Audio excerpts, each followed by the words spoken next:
T-minus 50 seconds.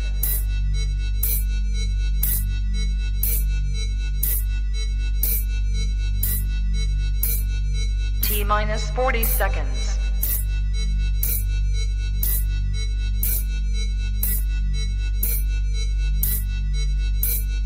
T-minus 30 seconds.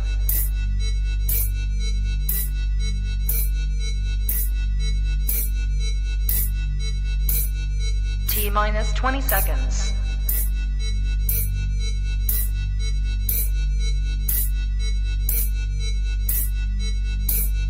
Ten, 9, 8, 7, 6, 5, 4, 3, 2, 1, 0.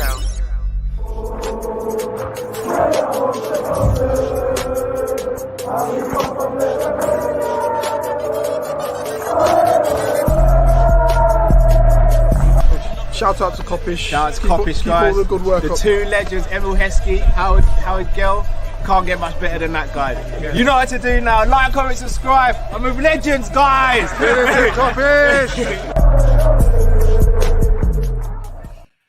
Good evening, lovely people. I hope you're well and welcome back to another Monday night live show.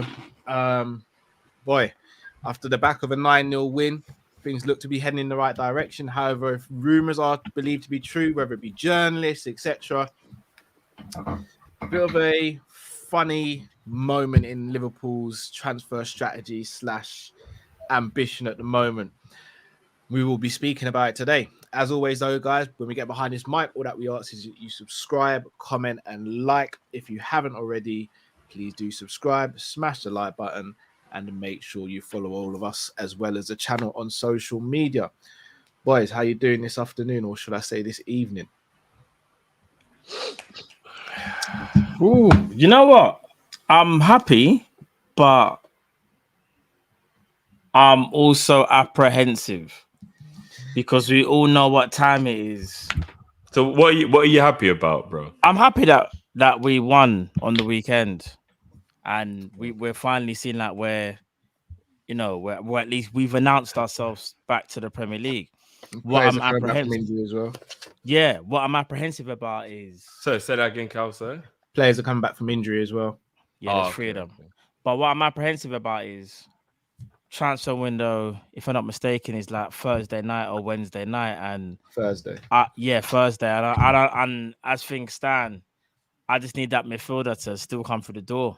Like it really needs. And the thing is, we're gonna talk on it. Obviously, this big part of the show. Yeah, we're talking it. Well, let's go straight into it. Let's look at the first topic of the evening, which is quote unquote FSG don't want to spend.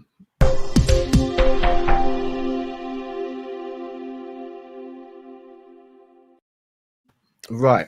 I think it's important to add some context to this. So this is off the back of David Ornstein having a conversation or speaking about Liverpool's transfer activity or what potentially might happen between now and the end of the window. So I've actually taken a snippet from the Athletic Football podcast. I'm going to play it now so everyone can hear it and then we can discuss it from there. Liverpool over the weekend, since the Manchester United defeat and since people have been talking about midfielders, there was always the view that Liverpool would wait till next summer to get their number one midfield target. Now whispers that they might look to bring in a midfielder before the end of the window. It's interesting, this one. There are reports out there now of the likes of Sander Berge and Conrad Lima. We've checked them out and haven't really established that they are Liverpool targets or anything particular is happening. The calls I've made around this, and setting myself up for a fall here, have suggested that Liverpool probably will not bring somebody in unless there's an exceptional opportunity that's very good value for money. Lima, I think, has a year to go. Leipzig resisted Bayern Munich very strongly, but Liverpool might stand a better chance if they're interested in him, because he only has a year to go and they're not a direct rival within domestic competition. And knowing Liverpool, and we've seen this before with Diogo Jota, they might cause a bit of a surprise before the deadline that we weren't expecting. But equally, I think the Bournemouth victory will have emboldened them, and they've got players to come back from injury as well. They've spent heavily, of course, this window on Darwin Núñez, and it sounds like the ownership would prefer not to dip into the market again late on. And so I don't think Jurgen Klopp's comments about we're going for a midfielder now necessarily meant they were definitely going to land one. But yeah, they're in the mix. And unfortunately, I don't have any clarity on names at the moment. I thought he was being a bit passive-aggressive in those comments. I might be wrong. When he was saying, you guys were all right, I was wrong. It's very unusual for a manager to say that and mean it. So I'm not entirely sure he meant it completely literally. I'm sure he'll come on the podcast and tell us whether he did or didn't. Boy, all right. So with that being said, when the quote first came out, everyone was understandably up in arms and had the pitchforks ready for FSG. It is important to understand Ornstein, as respectable as he is, and personally, in my opinion, I know Fabrizio gets all the plaudits and all this. I hold Ornstein as way higher in terms of prestige and reputation and accuracy of reporting than Fabrizio. However, it is an opinion piece. He himself said he was ringing around but has no exact answers. If anything we know about Liverpool, whether we agree with their policies or not, we know they rarely let anything leak. And if anything is leaked, it's usually to Joyce. Now, Joyce obviously hasn't said anything. But given what Ornstein said, in fact, I'm going to come to you first, Matt. In fact, Drift, I'll come to you first. What's your thoughts on what Ornstein said? Emotional damage. I can't deal with this anymore, Like, I know nobody truly knows anything, but this waiting game up and down thing that we always have to do as Liverpool fans is hella frustrating. I'm not going to listen to that conversation and take any of that as gospel. I think it would be a bit silly to look at that as 100% either way. As you said, Cal, he's given an opinion, not facts. He is credible, but he also said in that statement that he was even surprised when we bought Jota. So even someone who's extremely credible still has things that are happening. He had no idea it was about to happen. So we have to just keep our fingers crossed that Liverpool might do another Jota and the scenario will just be, whoa, oh, shit, okay, so they are buying somebody. But where I really, really get frustrated with this is I'm being forced to watch face, and I'm somebody who doesn't like to, nor do I watch face, but I'm being forced to watch face. And I think it's because after a while, you can't help but be just a tad bit confused about how the people around you are doing more than you're doing, but you're supposed to be the one who's better off. And I think that's what's frustrating me the most. Like he said it there. They spent an extraordinary amount of money, or whatever the word he used, this summer on Darwin Núñez. Let's pump the brakes. Hold on a minute. First of all, it was 64 million up front, which in this market is not an exorbitant amount of money. We recouped most of it, if not all of it, in player sales. So no, Liverpool have not spent an exorbitant amount of money.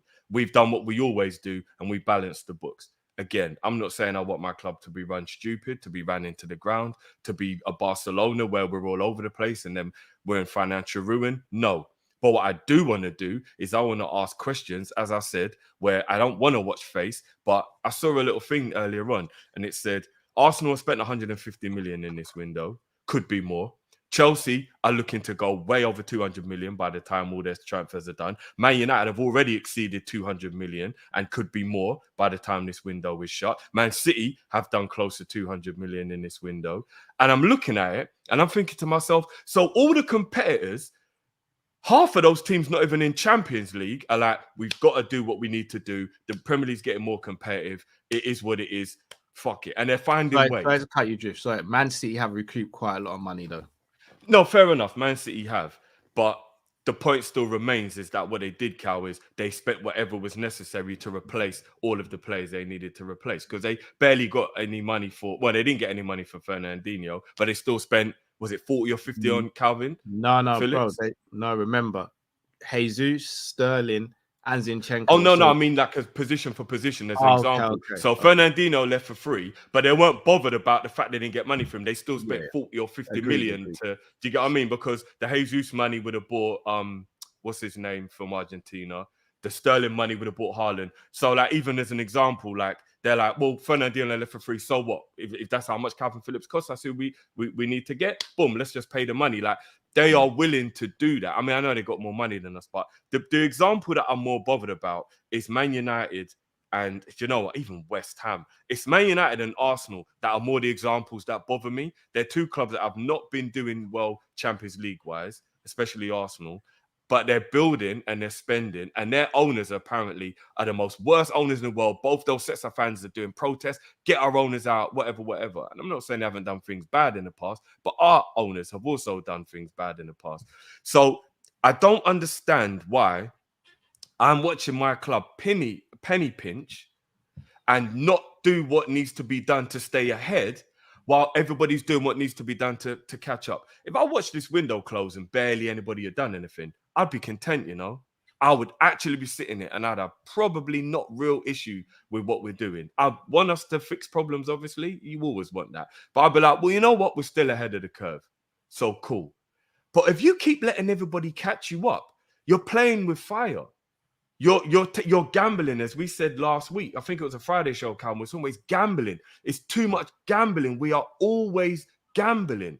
Do you know what I mean? Like, and you can't keep gambling on Klopp, because that's effectively what we keep doing. We just keep gambling on the fact that we've got an elite level manager. Because you give this same squad to a Brendan Rodgers, and we're not getting top 4. I can actually tell you that right now. I don't think Brendan Rodgers gets top 4, even with the same squad. We are gambling on Klopp all the time to just keep working his miracles, keep the players motivated, and keep doing what he has been doing ever since he got here. So I just need people to just, in the board, like people at Liverpool, to just explain to me why Arsenal can spend nearly 400 million for Arteta in the last 2 years, and why Man United can spend 200 million in the last 2 weeks or so, because they didn't really do anything before. Like, it's more like in the last 2 or 3 weeks. And we already see Man City are better than us. And we're like, we'll be all right. I don't know. I'm confused, man. I'm so confused. Matt, your thoughts, bro? You're on mute, brother. You're on mute, bro. Yeah, cheers, guys. You know what it is? You see Ornstein's comments, yeah? Big up David Ornstein as well. Top journalist. One of the best out there, in my opinion. That was his opinion. I think he was basically saying like how, and this is where I will say, I don't think no one knows what's happening.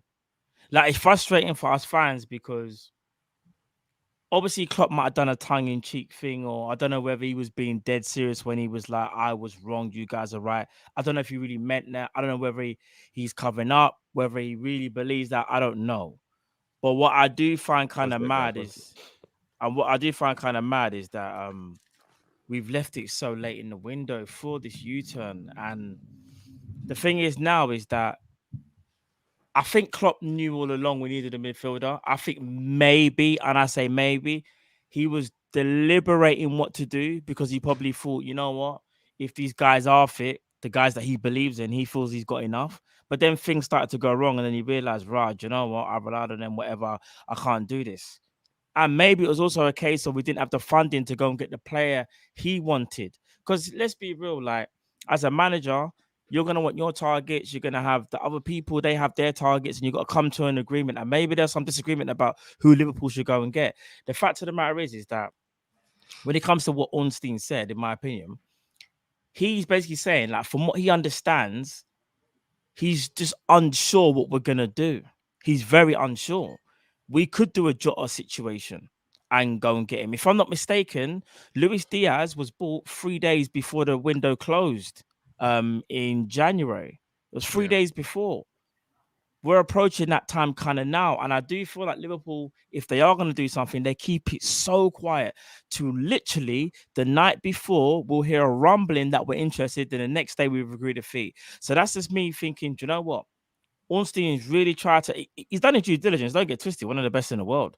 And I think there's some names that we should maybe keep an eye out for. I think one of them is Conrad Lima or Lima. I don't know how you pronounce it from. Yeah, I don't really know nothing about him, I'll be honest.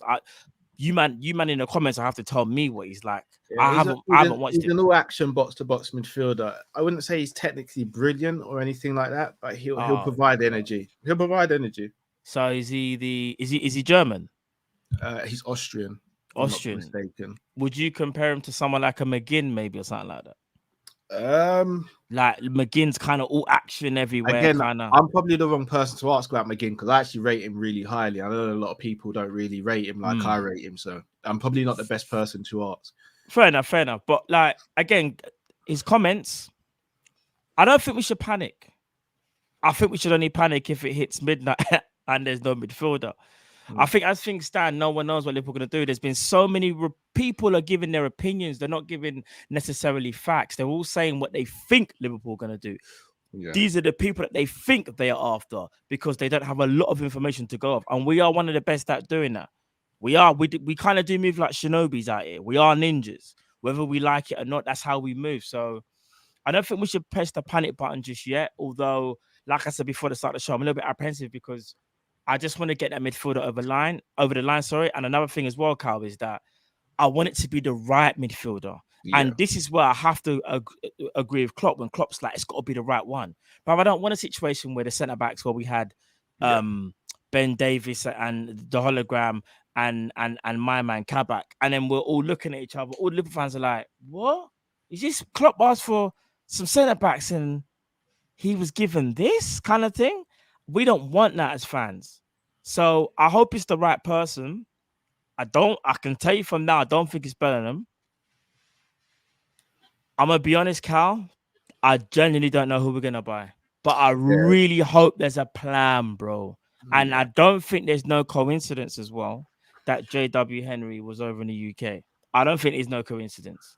Because if we're being honest, if there was ever a time to come and make sure your team was all right, it's when you've got to maybe do something that's kind of important. And maybe he thought, you know what, now's the perfect time. We've got meetings to have about our recruitment. What do we need to do? You know what I mean? So let's see what happens in it. I don't know, bro. Yeah, look, I agree with both what you and Drifty says. I disagree with a few little bits, but nothing crazy. I'm going to be real. I still, as I said on Friday, I think the blame goes three ways. It goes Klopp, FSG, and Julian Ward. They're all equally to blame. Agreed. Ward's job is to sort out contracts and sort out sales and negotiations. Selling has been terrible over the last couple of years, and that's not all on him, but this was meant to be his summer. This is his summer now. Edwards is gone. He's kind of been doing this from January. I've not seen it be good enough. It's not good enough. FSG, too risk averse, too much wanting to balance the books instead of thinking about ambition and what the club needs, and too much not wanting to be around and learn enough about what we actually need. It's very, very frustrating. And then Jurgen Klopp, the arrogance of him and the negligence to look at the squad and not want to do anything until we have literally riddled with injuries. And I said this the other day. Yeah. The players who are out injured, barring Calvin Ramsey because he's new, and who else? Maybe you'd say Kanate. All the other players are injury prone. So it's not a shock. Say again, sorry? Jota's not injury prone. I disagree. You think he's injury prone?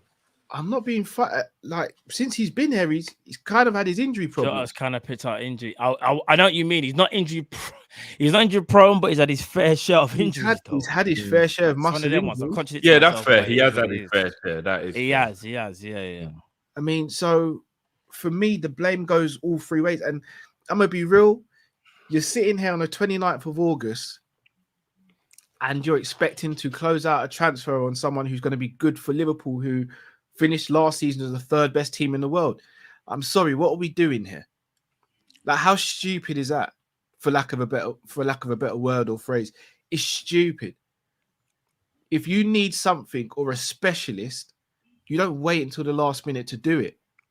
It's poor planning, it's negligent, irresponsible, and it's flipping frustrating. We were this close to winning all four. And again, no one out here is saying we need to go and spend 100 mil on Anthony. We need to go and spend X amount on so-and-so. No, fair enough, Juice, fair enough. But I'm living from United. No, I hear that, but that's because he's one of your favourite players outside of Liverpool. That's understandable. But let's be honest, Drift, all jokes aside, if I said to you, you know what, Drift, Liverpool might pull off Neto for 50 mil.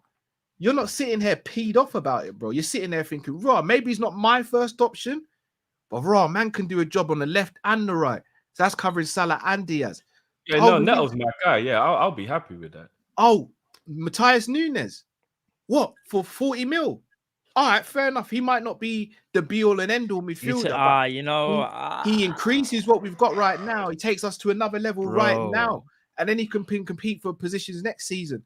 Even on the Matthias Nunes thing, I have it on good authority, and I don't want to name drop the person because they kind of told me like to a side, and I didn't ask whether they'd want me to name drop.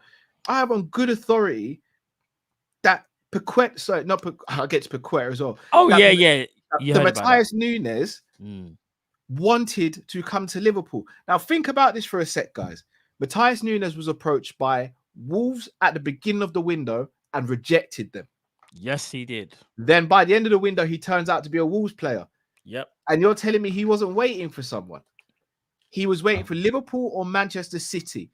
Manchester City did not sell Bernardo Silva, so there was not a space for him. That's fair enough. He was offered to Liverpool. Our recruitment and his agent get on like a house on fire. And he was offered to Liverpool, and Liverpool, more specifically, Jurgen Klopp said no. I'm sorry. There is no excuse for that. There is absolutely no excuse for that. And I get people say, oh, he should have waited for longer. He should have waited for longer. No, he shouldn't have. Because who's to say Wolves would have just said, you know what, you've rejected us twice now. Enough's enough. We'll move on to another target. And then he has to stay at Sporting. Fumbled the bag. He had to make the decision based on his career. Then you look at people like Melissa Reddy and James Pearce. They rarely call Klopp or the board out. But they themselves have come out and said how Klopp's being too picky and the overall transfer strategy has been negligent. For them to come out and say that says a lot. It's so bad right now. So that's even cut. I know, bro. Sorry, Paqueta, Matt. That's what I wanted to tell you. Paqueta, and look, again, not even my first choice. You heard it. Yeah, but Paqueta can play in the midfield 3. He can play as a 10, and he can play on the wing as well, on the right-hand side if you need to at a stretch. He's a perfect going to West Ham United. He is. Let me say that for the people in the back. I know. He's going to West Ham United. No, but what makes Liverpool pussyfooted around it. But we're Watch FC though. Come on, that's the killer. The same podcast, big up the Athletic. Just to add to what you were saying, Carl, the Athletic, they were the ones that spoke about Paqueta. They were the ones that said, Liverpool showed a bit of interest, but decided not to follow it up. Bro, what do you mean you decide? Like, why do we keep? Why are we Watch FC, bro? And I know you have to do your due diligence, yeah, and make sure the player is ready and they're right for Liverpool, yeah. But someone needs to also kind of tell me, like, you're telling me man didn't see Paqueta and think he's better than what we have right now. Is Klopp really gonna sit here? And let me not just say Klopp, Liverpool as a whole. Liverpool means FSG, Klopp, and everyone involved. So that's Liverpool. Liverpool said to themselves, if we get Paqueta, then we're going to block the paths of Harvey Elliott, Fabio Carvalho, and Curtis Jones. Because I don't understand why Paqueta wouldn't go to Liverpool. It don't make sense to me, bro. It really doesn't. Matt, here's the wickedest thing. I have to be honest. Here's the wickedest thing, bro. How are they blocking the path of Elliott and Carvalho? Because Klopp says it. When Jones, Keita, and Ox shouldn't be here. If anyone's blocking their path, it's them. No, but Klopp says it. I'm only going what Klopp said. You know what it is, Drift? I'm using Klopp's words against him. Well, no, I know. Obviously, I'm not. Yeah. Because when he asked about the midfielder earlier on in the summer, he was like, what did he say? Let me try and do the Klopp thing. He said, why am I going to get someone to be ninth choice? He's like, why am I going to go? Why am I going to get midfield? I've cut his, like, I can't even do the thing. But yeah, he said he's got all the players. I remember when we were joking about how he name dropped Morton and them man there. He don't want to block the. But what's so mad is this: Virgil van Dijk in the mix zone after the Bournemouth game said, if we was to sign someone, a midfielder, that person's not blocking the path for Carvalho and Harvey Elliott, because he goes, midfield is the most rotated. He goes, we're expected to play a lot of games or something like that, and he goes, midfield is the most rotated position in our club. So therefore, that even says to me as well that Virgil wants a midfielder, or they've already been briefed. Because this is what happens. We know this in football. They will get told there's a possibility that they might get a player, and they kind of know already that we might be interested in someone. Or Virgil van Dijk is letting out his frustrations that we need a bit more in there. We need more than what we have right now. It's one of the two. There's no other ways about it. It's either Van Dijk knows something's happening, or he's basically saying to Liverpool, "You got to do something." It's one or the other. Yeah, I don't know. I'm not gonna lie. This is probably the most frustrated I've been at Liverpool for a very long time, and I think it's. Shall I tell you what it is? And again, this is not a dig at Grizz. Everyone knows we get on really well with Grizz. But he even himself has been expecting that quote unquote that legacy summer. Last season was meant to be that, and we didn't. This season was meant to be that, and we didn't. Why is it every season we expect as fans and we never receive? Why is it that we are, as a fan base, one of the highest spenders as a fan base? Why is it that our revenue is matching Man United's or close to it? And again, remember, ours is new money. Man United have been making that sort of money for years. So again, I'm not even expecting us to match the spending power of Man United every season. But we don't have to. Here's the thing. If we went out and went big this summer, we wouldn't have to do much next summer. Maybe a player here or there, if that. And Liverpool fans wouldn't even moan about it. But yet we do this every season where we seem to leave ourselves short and we're chasing our tails. It makes very little sense for a club who's perceived to be preparing for transfer windows 3 years in advance to be 2 or 3 players short every season going into the season. I think someone wrote that wrong. I think we're 3 years behind. I think someone got that wrong. Make sense. How does it make sense? And again, I'm not even sitting there saying, FSG have done great stuff. Yeah, they've done some good stuff, but by gosh, they've done some dumb stuff as well. Like, let's not forget where we're coming from with these lot. Over the last year, maybe up until recently, yeah, they've kind of been pulling their finger out, turn up to cup finals and flipping, giving us Luis Diaz and all that. But I'm not being funny. Like, can you give us a little bit more ambition, please? Because why is it every season we're balancing books? What is this? Is this literally just a business to you? Because if it is, you know what I'm going to say next. Carl, take your business elsewhere. But at the same time, at the same time, Jurgen Klopp, if you are sitting there looking at players like Naby Keita, Ox, Curtis Jones, respectfully Jordan Henderson, Alt Milner playing the number 8 position, thinking these players are going to secure me a league title when we're up against Kevin De Bruyne's, Bernardo Silva's, Gundogan's, Foden's, Grealish's, respectfully, Jurgen Klopp, what the hell are you watching? Guys, I've got something that you might want to see, and I just want to get your thoughts on it. You mean we don't want to see? Okay, sorry. Yeah, here it is. This is this summer, and this is currently not including, obviously, the Anthony signing, which if it goes through, then it'll be you add 85 to that, yeah. But I think for me, this is quite telling. Now, Newcastle, 123 mil, as you can see. Spurs, 130. Man United, 140, but that's about to be bumped over 200. Nottingham Forest, we know they've been moving like someone else who just found a credit card line on a bench. West Ham, 9 signings, 179 million. And then Chelsea, 7 signings, obviously, with 193. Now, for me, you don't necessarily have to be spending 180 or 200 mil, like how we just said. But I just kind of wanted to put this on the show because a lot of these teams here are the teams that are trying to catch us. Chelsea, they're going a bit scattergun approach, but they're trying to catch us.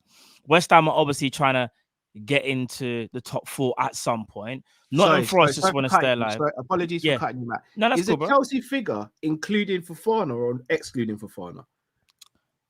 Ooh. It must be excluding because he's not complete. Excluding, maybe, yeah, because not fully complete. He's excluding not Gordon as well. Yeah, it must be because they're not complete signings. Yeah, no, Fofana.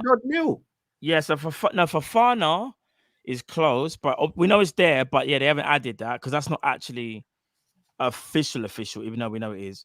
Gordon, I'm not too sure whether that's going to happen, so I'm not too sure about that one. But yeah, because Fofana is around 80 mil, so you're basically looking nearly 300 mil for Chelsea. For me, this is so telling because and the Aubameyang. Oh yeah. But here's all right. So this is why we'll flip it. So I wanted to give you kind of like that kind of like negative side, but I wanted to give you that positive side as well, so to speak, in a weird way. What you have to also remember is that because they're a team that's like they're teams that are behind us in it, so they have to go and do outlandish shopping. Well, we shouldn't need to do that. However, like we've all have said, your spending at least should be of a level where we can all sit there and go, that makes sense. In my opinion, and I think a lot of Liverpool fans will say, what we've actually spent this summer or the recruitment we've done this summer is not enough, because we're not just trying to maintain, we're trying to win. And the club are acting like we're just trying to maintain. It's one of them things where it's like, if you was in school, you might not be the best at maths, but you aim for the A. You might get a B or a C or even a D. But if you're gonna go into an exam and think, right, you know, I ain't good, there's no point, and you're aiming for a D, you probably failed the test. Liverpool, all they had to do was aim for the best that they could. And if we're being real, each and every one of you in the chat, put a 1 in the chat if you think Liverpool as a whole, as a club, so that's Klopp, FSG, everything combined Liverpool, put a 1 if you think Liverpool tried everything. Sorry, put a 1 if you feel like Liverpool didn't do enough in this transfer window. Because what I was going to flip it and say, did they try everything? And no, they didn't. So yeah, put a 1 if you think Liverpool didn't do enough in this transfer window as things stand. Yeah, and again, you're right to caveat that as well. This is just total spent. This is not looking at money brought in, but I guarantee you, Chelsea ain't going to balance the books. Nottingham Forest ain't going to balance the books. West Ham won't. Man United won't. Neither will Tottenham or Newcastle. Yeah. So again, we're not asking or expecting our owners to just go absolutely mad and wild and say too much. We didn't like. Again, I don't know about you. Like, I'll only speak for myself here. I would comfortably be happy with maybe a 60 mil net spend over the next couple of seasons. Happily. For me, I don't need, and I said I don't need to see your Mbappe's and all that. I just can I be honest with you though, but no one's asking for net spend. We're not asking for. Sorry, Jeff. Sorry, I just cut you off. Go on, bro. What are you gonna say? Sorry, bro. Go on. I am. I'm sick of this shit. I feel way too conditioned. Because what you just said right there, Cal, there's nothing wrong with it if that's truly how you feel. But to me, it feels like conditioning. We're conditioned. You're begging for 60 mil net spend over the next couple of windows because we're conditioned. Like, it's this feeling we get where we're like, oh, right, we normally get breadcrumbs. So we get a whole loaf of bread. Oh, my God, we made it. Mama, look, I made it. Do you know what I'm saying, bro? But a loaf of bread to these other people is like, they do it all the time. We're always out here like begging for the crumbs. And every now and again, they'll throw us a loaf of bread, a Diaz. They'll drop one and we'll be like, we'll get carried away. Like, we'll actually get carried away because we can't even believe we did it. We're like, oh, my days. But look what happened. We got Diaz in January, but then Mane left. So it's like, we're only happy for a little while because we still always get something taken away from us before we, do you know what I mean? Like, let me tell you something. Red Sox fans do not like FSG. And I know everything is relative to what it is, and baseball and football aren't the same thing, etc., etc. But your owners are still going to run every business very similar. They're not going to be on some Jekyll and Hyde thing, and like one business, they'll be a certain way, and another business, they'll be a different way. By and large, you're always going to be the same. So if you was a foster kid and you moved into a foster home, and one of the other foster kids went, yeah, we're not allowed ice cream. We're not allowed to stay out past 8 o'clock. We barely ever go on any family trips or whatever. What makes you think you're the special child that all of a sudden now will be allowed ice cream or will be taken on a trip? Nah, come on. Maybe at the beginning because they want to make you feel welcome and part of the family. But you know, that's not going to last for long. Eventually, it's going to be you're treated exactly the same way all those other foster kids are. And that's what we are. Every other business venture, look at the people who support what they're doing. And they don't like FSG. And it's because they've already had what we're experiencing now for longer. They had the success and then it got taken away. They've had their best players leave because FSG won't pay money. And we're watching the same thing happen with ours. Mo Salah is an exception to the rule. I know everyone is always, from now on, who wants to defend FSG is always going to go, oh, but what about Salah? That is not the rule. That is the exception. generally speaking, we've watched our club have to get rid of a player to bring in a player, and they don't do enough from their own pocket to make sure that we're always thriving. And you know what that 9-0 win did, guys? I said at the time, tongue in cheek, it probably made Jay Henry go, well, what do you need people for? You're out here smacking 5-0s. What do you need? I mean, 9-0, so what do you need players Drip, for? you've also got to put Klopp in that as well, bro. Because Klopp might have sat there and thought the exact same thing. Maybe, but I think Klopp's Not maybe, conditioned as Drip. well, Cal. No, honestly, Cal, I think Klopp is conditioned. I think over the years, Klopp has got so used to having to operate this way that he's now conditioned himself. And I'm not making excuses for him. I'm not saying he hasn't got any blame. But if you are in an environment, what do they say? You're a product of your environment, right? So if your environment continues to make you have to be on a budget, you'll start learning how to do that. Yeah, but bro, that's because he loves Liverpool. That's because he loves Liverpool. But he signed a new contract because he's happy working under the situation. And he's got more of a say in transfers now than he did before, bro. Yeah, but he's still the one who, if he was given more money, would probably start realizing, okay, I can spend a bit more. It's still the purse strings that are keeping man restricted. But from what we've heard, he only wants 2 centre midfielders. That was Shermany and Bellingham. Shermany chose Real Madrid. Bellingham we can't get till next summer. But that's on Klopp. That's on Klopp, bro. But Matthias Nunes was brought to his doorstep. And man said no. He said no. Yeah, but bro, this is what conditioning does, bro. No, nah, you can't say that though, bro. That's him. Well, if you're in an environment where you're constantly made to feel and think a certain way, why are you all of a sudden just going to change? Nah, do you know what it is? Wrong, but he's still in the wrong though, bro. Go on, Matt. Sorry. Can I say something just quickly about the Klopp thing? I'm not saying like Klopp is like obviously to blame for the whole thing, but he has to take some slack because I think from what it looks like over the years, Klopp has been a little bit arrogant in terms of who he feels can improve our squad. Because if you go back and check the tape since he's actually landed at Liverpool, he always says a phrase of how like the boys we have are special, like how we're going to improve the squad. He always talks about the players he has and how can he improve on what he has. He always says that. And whether we want to believe him or not, you don't have to keep saying it then, bro. If you're just if what he's doing then, Drift, is like what you're saying, because he's been conditioned, you ain't gonna keep saying the same thing. Switch it up. But I do think he don't say the same thing, man. No, bro. Every interview he says something different, bro. Drift, every interview he says something. No. Recently. But if you go over what like Klopp's reign as Liverpool manager, he has this idea in his head that like the players he has at his disposal are so special.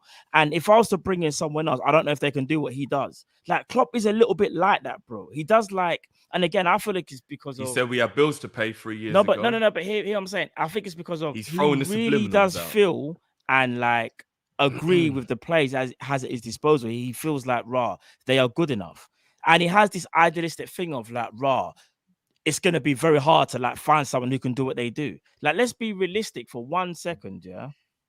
We all know Bobby Firmino is going to go down as a Liverpool legend. But my man talks about like he could never be replaced. It's like, bro, of course he could be replaced. Because if man said to you, you've got Benzema for the next 2 years, what, Klopp, what are you saying then? Nah, but Bobby, do you get what I'm saying? I'm not saying Klopp does it all the time, but there are times when it's like, bro, I hear you rate the player. But you can't tell me that there are players on the market that can't do what these men haven't been doing. For example, like you said, Drift, you're a big fan of Lucas Paqueta. He's just gone to West Ham, bro. But Klopp 2 weeks ago, yeah, the Klopp Drift that you were saying, it's not that. Bro, my man said we've got enough in midfield. They offered him certain midfielders, or they said, here's the dossier. Klopp was like, I'm good. Obviously, things changed because of injuries, and now he's like, "Oh shoot, yeah, man might have to rethink that." Same thing of Nunes, bro. It's not like Klopp isn't briefed about certain things. He has final say. There are times when I feel like, Raj, you know what, Klopp, you can do a bit more, and I get it. You're not in control of spending because he does say the whole bills to pay. Fully agree, bro. He does. However, when it comes to targets, though, bro, sometimes it's like, bro, like the players that maybe people are telling you about, they are better than what you have. They actually are. But what it is, again, is that loyalty aspect that he has, which I think is a gift and a curse at times, isn't it? But he doesn't have loyalty to Ox or Naby or Jones. He don't play him. Where's his loyalty? The man there don't get played. Naby wants to leave the club because he don't get no game time. Naby Keita was played until the end of the season, bro.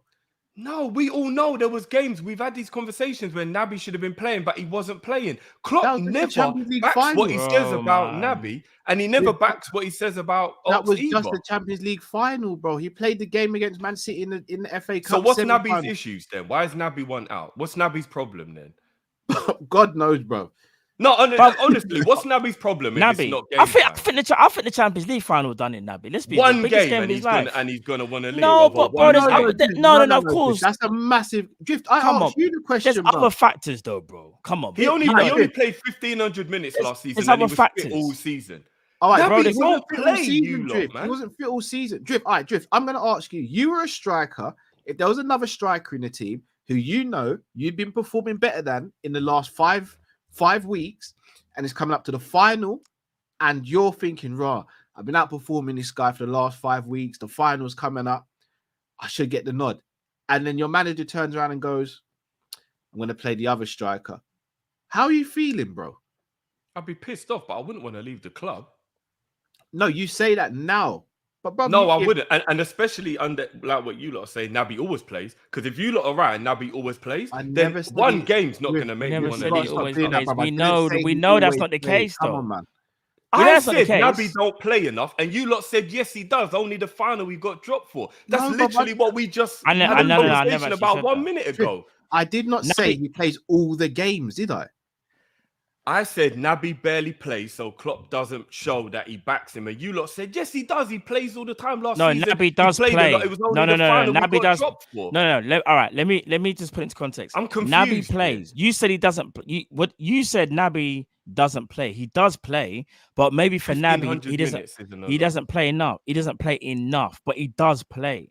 But again, in various times, in various situations, in crucial games, especially down the stretch, maybe he felt, boom, it's a Henderson thing or whatever, or you're not going to play, man. Because at that point, it was them, man, rather than for that right-hand side spot. The fact of the matter is this, though, bro. And this whole thing of, like, it's all FSG with the spending thing. All right, cool. If it is a spending thing for everything, cool. But I can't lie, bro. Klopp's doing a lot of talking for them, man, if that's the case. Because he said a lot of stuff, and it's like, bro, sometimes you don't need to say them type of things then. That's how you really feel, you don't even need to say that. You're defending the team that don't need to be defended. Do you know what I'm saying, Drift? Like, we as a club, we want to spend as much as we can to improve the squad. But sometimes it does feel like, and I say sometimes it feels like our manager might be like, oh, you know what, I'm good, I'm nice, I've got these players. Do you know what I mean? At times, not all the time, but at times. Because let's be real. I reckon if you said to Klopp you got 100 mil, I think he would spend it. But I don't know if he'll spend all of it. Do you know how mad that is? Some managers would just be like, I'm taking everything. In fact, you might have to give me an overdraft. I want more. I don't know if Klopp's like that. I'm just keeping it a buck. But then maybe it's the model. It's hard to say. But I do think as a club, as Liverpool, we can't just put Klopp over there and FSG over there. I think Klopp has to take some type of blame, though, with some of the things that he said. Not all the blame, but he's got to take some blame. And I think you said it yourself, Jeff. It's like, bro, if you really believe in these midfielders, because again, he signed up James Milner, what would you have taken, Drift? Signed up for James Milner, or would you have taken a Matthias Nunes? No, but that's not what the comparison needs to be. No, but it's giving you an example of a player that he wanted signed up. I know I can trust what Klopp says about Milner. No, he plays Milner. Do you know why I'm asking you that? Because Milner... Hear the question, Drift. If you were offered, either you extend Milner's contract, regardless of what the other midfielders, you extend Milner's contract, or you get a Matthias Nunes, what option would you pick? It's not that black and white, man. Drift, it's just a question, bro. I would pick Nunes. Okay, what do you think Klopp would pick? Milner. That's the issue, bro. That's the issue, bro. You see it now. No, Drift, hear me out. That's all we're trying to say. Because Milner's not the only player who needs to go. Drift, I'm not saying it is. I'm not saying it is. But I'm saying Ox and Naby need to go, bro. I am. I'm on that boat, bro. I've been on that boat for time. So that's the only case that we need to No, discuss. it's not the only case. No, but Drift. we're giving It's you not. another example. All We're he's saying giving is you an this, bro. example. We're saying the manager, as great as he is, we're not denying how great he is, bro. But as fans as well, the reason why we can't sit here and say Klopp has nothing to blame is because you answered the question correctly, bro. If man said you can have Matthias Nunes, like boom, boom, boom, or you can have a James Milner to be re-signed. I'm gonna be honest, a lot of Liverpool fans will probably say he'll probably pick James Milner.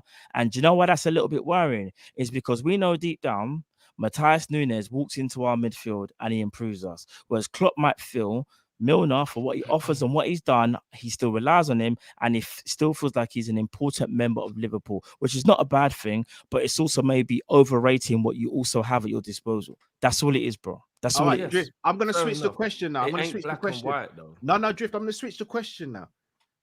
If I said to you, right, you can swap Naby Keita, you can sell Naby Keita and get Matthias Nunes, what you saying, Drift? What would you do? I would do it. What do you think Klopp would do? In that scenario, I don't know. I'm 50-50 on what he would do. Bro, you know why? But What did he that's come my- out and say? I don't know. I'm 50-50 But this is on my that one. point, Drift. He wants We to didn't. re-sign him. So the evidence is kind of there because Naby could have been sold and we could have bought him Matthias Nunes. Yeah, but Same sold to Ox. who? If we didn't have a buyer, who we selling him to? Bro, Naby could have been picked up. I'm not saying we're going to get good money for him or anything, but bro, Well, there their you team go had then. it. But then maybe that's more the issue. Nunes will be Bro, double Klopp the money we'd get. wants for to Keita. re-sign. As far as I'm aware, from what I know, Klopp wants to re-sign Naby Keita. Naby Keita does not want to re-sign. That's Yeah, what I know. Klopp wanted to re-sign Wijnaldum and it didn't happen. Klopp wanted Yeah, and to he also re-sign wanted to re-sign Henderson and it Mane happened. And and he it wanted to never re-sign Salah and it happened. And he wanted to re-sign Milner and it happened. So if you look at it, Drift, Henderson, Milner, and Salah have all re-signed. Henderson stayed on the same money. Milner took a pay cut. We've had this discussion. Mane wanted more. Genie wanted more. Didn't get it. Maybe Keita wants more. Maybe that's what the problem is. Maybe if Keita wanted the same amount or less, there wouldn't be an issue. Who knows? All I'm saying is every time we have this argument, I get what you lot are saying. I'm not stupid. I get what you lot are saying. But Milner and Henderson and certain players that always get dragged into the conversation is unfair on that player. There's players in our team like Jones, like Ox, who aren't good enough and shouldn't be on our payroll anymore. Nothing personal, but it just shouldn't be on our payroll anymore. But that's So why so does the Klopp players- back- when Klopp you back lot him talk then? about Milner, yeah, as an example, fair enough. It is wrong if Milner would pick if he would pick Milner over Nunes for the sake of the club moving forward. That is wrong. But you know what I also know is true is that he does actually trust Milner because Milner plays. I don't see that with Jones. I don't see that with Ox. I don't see that with Naby. So therefore, I don't believe what he's saying when he says it with them. you're He's getting covering caught up because No, if he believed you're in getting those caught up, players the Drift. way he does, no. If he believed in those players the way he does, we would see them man there coming on. We all know, we can all sit here right now and we know with 15, 20 minutes to go in a game, he's bringing on Milner. At 36 years old, he's bringing on Milner. Why isn't Jones coming on? Why isn't Naby coming on? Because he don't trust them. He don't think they're Can I ask you a good quick enough. question? There's no way Just anybody one. Can I ask convince you me just a anything genuine else. question? Do you No think he kept way. Milner because it's sentimental? Because he was a bit sentimental? No, I think he kept Milner because he knows Milner can do a better job than most of the other players. So you don't think Klopp thought, you know what, there's other players on the market that I could even get. Remember, Milner was leaving on the free. I see he would have It's gone not for always free. about that. You saw how he No, was but- talking to Van Dijk. You need characters in Drift. the dressing room as well. Drift, hear what I'm saying to you. He's a world-class manager. At the end of the day, he knows what he needs at his disposal. He also knows that as great as James Milner is, James Milner can't do a 38-game calendar season. He knows that. He's a world-class manager, bro. Yes, he can rely on Yeah, him. but that's he not what can't- Milner's here for. No, but he re-signed the midfielder who Yeah. is one of the oldest in our team. He knows the weak points in our team. He knows our midfield needs to be more dynamic. He also knows that if he wanted to, he could have told FSG not to re-sign James Milner.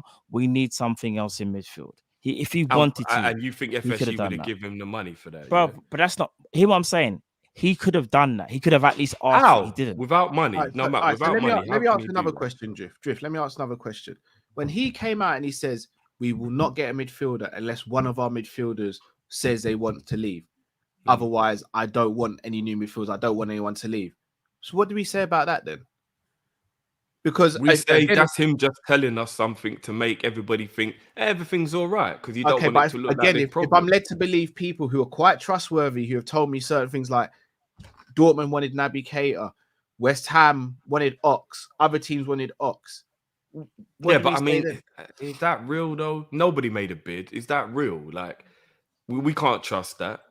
What I mean, the people are saying If a bid came in and we rejected the bid, then I would agree. I'd be like, all right, yeah, maybe you lot got a point. But nobody bid for none of them. Fabrizio revealed as well, one of his shows, he revealed that there was interest in Firmino and someone else, but Klopp was like, nah, he's relying on them. You're saying Firmino is essential, for example. Again, No, but I don't have Yeah. a problem with that because I think that Bobby does have a role that can be played in the but he's team. not essential, Drift. Again, and I'm saying this is Bobby's biggest fan. He's not essential, Drift. Yeah, he's not essential, but I believe Klopp when he says that because he will play Bobby and he will actually show that he does mean that when he says, yeah, I back Bobby. Bobby has got a place in my squad because he plays Bobby a lot. But isn't that part of the problem, though, Drift? Because we all can collectively sit here and say, if Bobby, for example, was moved on and we brought in a Musa Diaby, a Neto or stuff, wouldn't that be improving the squad effectively? Yeah, but Bobby is a different type of player. Bobby is a type of player that can do a number of different things that Klopp likes. So he's got Nunes and he's got Jota, and then he's like, and then Bobby can be that guy I can put here, there, and everywhere. Like, and I kind of agree with it. Like, I actually agree with it. I think because we got those 2 injuries or suspensions, we're looking at it like, oh, right, Bobby's playing, and maybe we shouldn't be in this situation. That is true. But then you do have to reflect, well, both of our main strikers are actually out. So Bobby's third choice. So that may be a bit more unfortunate than anything, rather than it being like, do you know what I mean? Whereas somebody like Naby, who's supposed to actually be a starting lineup with Thiago and Flacco and actually be our main midfielder, if he don't play, and he's sitting on the bench and Klopp's never calling on him, never really bringing him in, not trusting him that much in any big games. I'm looking at it and I'm like, well, Klopp can't keep saying to me that he likes this player and then not playing him because I can't believe it. I can't believe it. If you kept on telling your missus, any of you was like, yeah, I'm going to take you out the weekend. And every time the weekend came, you kept making an excuse. So basically, how many Klopp's giving weekends are going to go by? Yeah, but how many weekends are going to go by before your missus goes, you've never intended on taking me out? So Klopp is giving, but here's what I'm, but here's the thing. So Klopp is giving mixed signals then. Klopp's at face value then. He's giving mixed signals. Because everything that Klopp says is kind of contradictory and he's always saying something different. And that says to me, he's just making it up as he goes along because he's just trying to cover up. No, I think he's nothing he said. Maybe he doesn't say anything that stays straight on the narrow. Like, or Drift, maybe he's changing his mind because people are starting to actually now get through to him, bro. Yeah, but if he's changing his mind, he's like going back on principles and then he's changing it again. And that would mean he's like a kind of weak mentally person because why does he keep changing his mind? It's not weak mentally, Drift. All right, let's say, for example, I was like, Drift, you know, I don't want to buy these pair of trainers. I just don't want to buy them. And you're like, you know what, Cal, you're doing more running now. Stop wearing those for running because you might hurt your ankle. Get these running trainers. Just get these running trainers. I'm like, nah, Drift, nah. And then I'm running more and I'm starting to get a little pain in my ankle. And you go, Cal, get these running trainers. The pain's going to stop. If I change my mind, that doesn't make me weak mentally. That means your logic has got to me and I've gone, all right, I'll get the trainers because it's going to help me long term. Yes, if you actually got the trainers, Cal. But to continue that as a Liverpool analogy, it will be, but then next week I'm like, so how are those trainers? And you go, I still ain't got them, you know. Oh, I thought you said you was going to get them. Yeah. No, I will. Right. And then next week, I'm like, you got the new trainers yet? And you're like, nah, do you know, I changed my mind. I'm just going to stick with these. Now, bro, man, that's Liverpool, bro. All right, so let me continue with it then. That's what we do. All right, I'll continue with it. What if I say the trainers are out of stock now because I left it too late? Then I'll be like, no, but bro, you can go somewhere else a little bit further away, but you know you can still get them at the other. All right, and then what if I turn around and say, no, it's only those trainers I want? I'll be like, they're the same trainers, bro. They're just at another shop. It's a bit further away. No, I'm saying like they're out of stock everywhere. Everywhere's out of stock. Online, everywhere. They're all out of stock. Well, then I'll say, well, good luck with your ankles, bro. All right, then. This is my point, bro. You're gonna get frustrated to a point where you're like, I'm still gonna think there's something you're not telling me. I'm definitely gonna think there's something Cal's not telling me because this don't make no sense. Cal's lying to me about something because this don't make no sense. I got to lie? Because his ankles are clearly hurting him, and he's saying that he's not gonna go and get these other trainers. Something because he don't want bad ankles, so something don't make sense here. I don't believe. But I'm saying you convinced me about this. I don't want to change my mind. You're gonna have to convince me about something else now. At the end of the day, bro, Klopp's allowed to change his mind. I don't think it makes him weak mentally. What frustrates me is the fact that I don't think he's weak mentally. early enough. I don't think he's weak mentally. I'm saying if what you lot are saying is true, that he keeps it, because he keeps changing his mind all the time. Because every time we hear him, he's saying something different to last time. I don't remember the last time he said the same thing 2 interviews in a row. I just want to give you guys some midfielder news. It's not Liverpool, but just to give you another reason why I think, yeah, we're just I don't know what, we're just not serious. Now, I might not be his biggest fan. I think he's decent, but Fabian Ruiz plays for Napoli. 30 mil. He's going to he's going to PSG for 23 million. Oh. 23 million. They might be doing a little deal or something. Drift. Do me a favor, please. Get out of here. Get out of here, man. Shit, I'm saying. Do you know what? Let's move on to the next subject. Years from now, they're going to ask us, where were you when they took over the planet? We're going to say, we just stood by and watched. Emotional damage. Let's get through some of these supers. We'll move on to the topic. Shout out to Anthony James, who's just become a member. Big up to yourself, Anthony. Jamrock says, so is giving his opinion, that's all it is. That's regarding Ornstein, I think. Yeah. Timmy says Big he up, literally said it's an opinion piece, not factual. Again, big up Timmy based on what Ornstein was saying. Pimpin' the Stress says, even G's, good to see Cal has his Obi-Wan halo back. Use your Jedi Force to bring in a midfielder, please, Cal. Oh, bro, if I had Jedi Force, Liverpool would have Haaland and Mbappe in the squad. And not the new Mbappe. I'm talking about humble Mbappe. Ollie says his goal would have stayed out the net in the final. Ollie, I really hope we sign Lima. Fits perfectly. You'll never walk. I don't even know nothing about him, so I can't even say nothing. Dim Triple One says FSG will sell in 5 years. Only reason why a business be about the books. That wouldn't surprise me. I think they want to finish the stadium and then I think they'll cash in. Zoteng TV says 85 mil isn't enough. I agree, but why waste it on Nunes? That's Darwin. I mean, that's the player Klopp wanted. That is it wasn't a waste. It wasn't a waste. He's just got here. He wasn't a waste. Plus, he's 60. I think people are going to it's as things stand, it's 65. 85 is, you know what I mean? That's down the road if it happens. But right now, 65. People need to start adding on this 20. Like, also, that's another thing that's spoken about a lot. That is Klopp. That is the person Klopp wanted, and Klopp got them. There's no two ways about that. Klopp wanted Nunes, and he got Nunes as well. That to me again suggests he's got more of a say than he's probably letting on. Zabiri says, I despise liars and they are bad for business. Transfer market open and Klopp said 100 mil for Nunes was all needed until Jan or next year. Big up Zabiri. Big up, brother. Says, please don't forget to drop a like, people. Indeed, please do, guys. Over 1,300 of you. Please can we get up to 1,000 likes? Please, people. Please. Smash Takes that half a second to like. And it really helps us to grow as a channel and get more out there, and so more people can see this content. Jamie Phillips says, big up Jamie Phillips as well. Make sure you subscribe to Jamie's channel. The blame for all of this is Michael Edwards, and I will explain on Friday. Okay, looking forward to that, Jamie. You know what? Yeah, I hear that, Jay.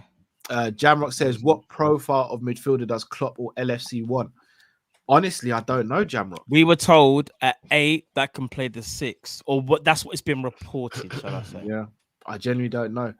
I don't even know. It says when we had all of our centre backs injured, we cannot blame Kabak and Ben Davies.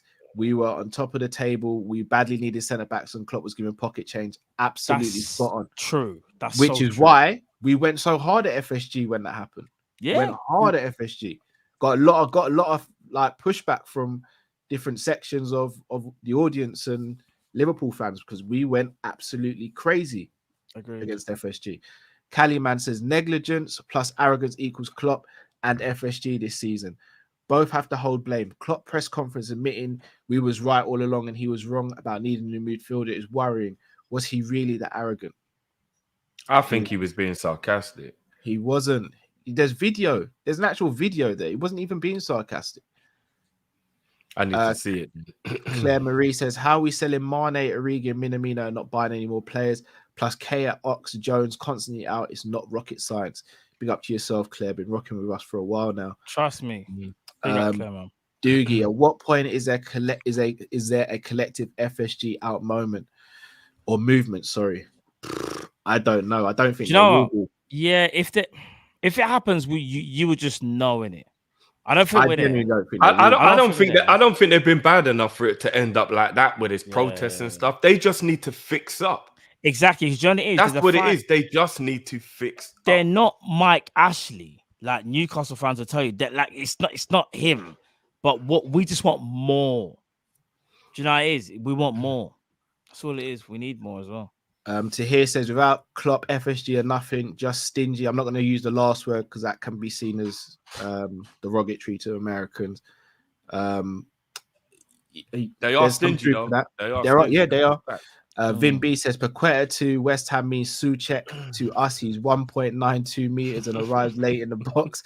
Also, what's the plan next year if Bellingham goes elsewhere? Fam, Bro, I swear to you. It'll be another bullshit PR spin. And here's the wickedest thing. Someone explain to me where the facts are that it's even Bellingham. Because somebody actually go and get me a legit link that actually has a quote from anybody at Liverpool. Every journalist, is the plan. every top journalist has said Liverpool are going to go ham for like Bellingham. But here's the joke, though. That's what makes me think that we won't get him. Because normally everyone goes, Thiago. It was, to be fair, it was only Fabrizio that said Liverpool trying to get Thiago. Everyone's like, you're not getting no midfielder. You're not getting no midfielder. You're not having a midfielder. There's no midfielder. There's no space. Unless Juni goes, you're not getting a midfielder. 2-2s, it was Thiago. There was only, in my opinion, I give Fabrizio credit for that one. He was the one person from get-go that I was like, nah, Liverpool trying to get Thiago. And every other journalist, unfortunately, was being briefed by the club and was told, I know what you're talking about. We ain't getting no Thiago. Yeah. I don't know what you're talking about. We ain't getting no. And is Bellingham even good enough for all of this, like savior? Like, they're asking man to come in and be like Messi, yeah? That's the problem I've got. Bellingham is brilliant for his age. The pressure that he's going to be under signing for Liverpool, especially not signing a midfielder this summer, is so immense. But you know, I will say, astronomical, Cal. It's astronomical pressure that's going to be put on him. But sensible Liverpool fans should know he's good. He has the potential to be world class. But we know the level he's at. So if we was to sign him next summer, I'm not going to sit here and say he's going to bang 15 and get 12. Because I'm being realistic. I know the guy. I know how good he is. Ain't that what everyone said? When you spend that money, you ain't got time for that. Ain't that what everybody said about Nunes? If you spend that much money, you ain't got time for that. He's going to cost 100 mil, bro. We ain't got time to sit around and just go, oh, well, he's young. And then we ain't got time for that, bro. The problem is, if we had signed someone this summer, us as a fan base could have turned around and said, we don't really care what you lot got to say. But you know what it is, though? That's because this is just what I think. This ain't nothing what I've heard. This is what I think. I think the reason that news has leaked out is because Liverpool are fighting hard to get a pre-agreement in place, and we might hear something at January.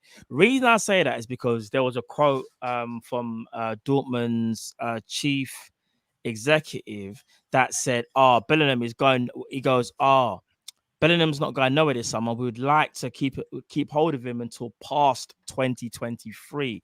We know how Jude feels about us. That says to me already, you already know teams are talking to you. You're going to find it hard. He's probably said, I'll give you one more season. I think that's why that's already come out. Personally. Where's the money coming from for Bellingham as well? Wait, I don't know. We're probably going to... We'll speak about that. Little Man says, Cal can 100% guarantee if Luis Diaz didn't sign, Klopp wouldn't have signed the contract. That signing lifted him in the club. He always said there is always room for world-class players. I agree with that. Will 51N says, what manager is offered money to spend and say no? Probably no one. But what I will say is, if the money's not what Klopp wants for the certain player he wants, he's probably going to say no to it. If Jude Bellingham is quoted as being 100 mil and the owners are saying, I'm only going to give you 50, and Klopp's going to probably say no to the 50 because he only wants one person. Well, then that comes back to it being the owner's fault then, Cal. Not necessarily, because you've got to have value as well. There has to be some cut-off point. I don't know, man. Even there has to be getting backed. Yeah, but we don't care about them, bro. No, but I'm just saying that our manager's better than all these managers, and he's not getting backed. It's disgusting. I don't know. I don't really care what the other Tuchel's getting back for Anthony Gordon, bro. That for me, that's bad ownership. Yeah, but bro, we have to care because they're gonna catch us. because I agree usually not to watch face, but they're all Anthony going to Gordon, catch us, bro. Drift. If your owner is backing you for Anthony Gordon, there's a problem. For 60 mil, there's a problem. No, That's but not you've good. got to look at the That's bigger blind. picture. You got to look at the bigger picture. Koulibaly, Sterling, Aubameyang, maybe De Jong, Fofana. That's They're not the getting De real Jong. backing the manager. Do you know what I'm saying? That's the 60 real mil backing. is real of the- backing, bro. 60 mil, he'd be one of our highest transfer fees of all time. Yeah. I think the Anthony Gordon one is more down to the system. I think you see, because he's a pressing monster, he wants him for the system. Either way, it's what the manager wants. Even if it's a bad decision, he's still getting what he wants. You know what I'm saying? Sam Snook says Klopp defended FSG for Super League. What's new? He didn't. He definitely didn't. He came out and he was very, very against it. He never backed the owners once. He was blindsided about the he Super League. never backed the He said owners on that. remember they kind of blindsided him for that. BC says name the last big player Liverpool signed like Haaland, Ronaldo, etc. He seemed to sign players Klopp has to upscale rather than close to quality or close to. Thiago, Thiago, yeah, I was going to say Thiago. Thiago's the only world class black. Like Thiago walks into any, in my opinion, any team in world football when fit. Like any team, he's the one player that we've signed But at that time. Isn't it? Not the rule. Yeah, but but the thing is, I don't have a problem because we bought Mane, we bought Salah at the time. They weren't world class. We bought Van Dijk that weren't world class. We bought Bare Man that weren't world class. But what it was is that they were international class, and then we made them world class. That's not my issue, bro. I'm not really bothered about names. It's more about quality. Every Liverpool fan can sit here right now and say the midfield needs to be upgraded because we only have 2 world-class players in there. You know the only difference, though, Carl, I know we're trying to get to the supers. You know the only difference, though, Matt, in that whole situation, though, bro, yeah, is when you're trying to build something, there is room for that. You see, once you're at the top, you don't move like that anymore.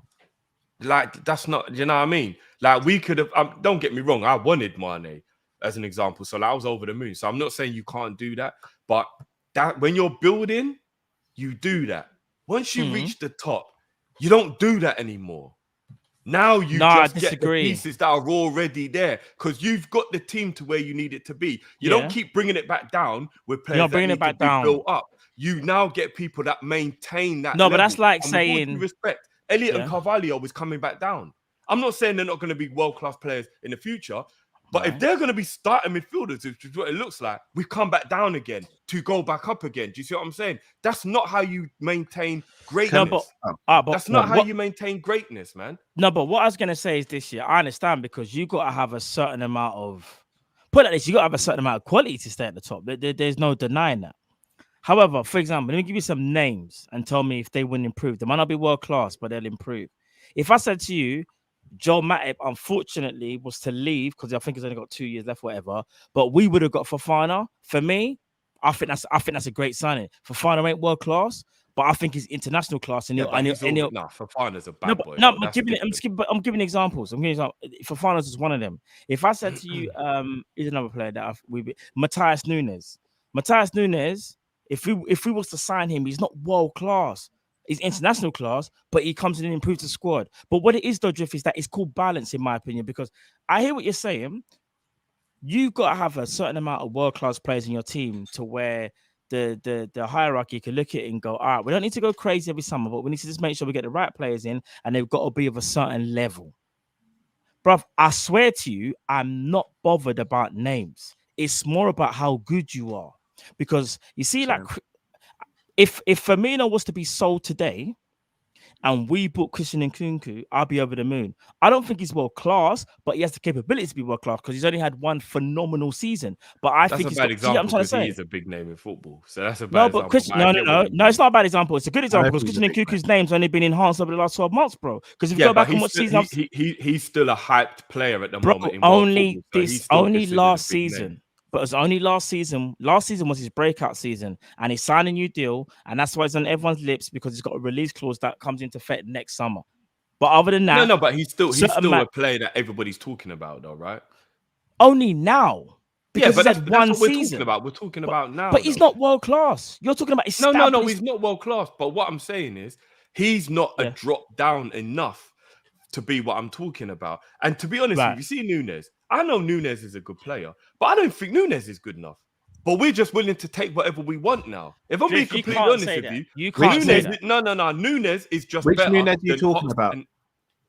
Mateus. Oh, Mateus Nunes. I thought you is were going just- about Darwin, you know. I was No, like, no. you cannot say that. Mateus Yeah, go. Nunes, Yeah, is go. just Yeah, better go. than Ox, Naby, and Jones. So we would take him And because Milner.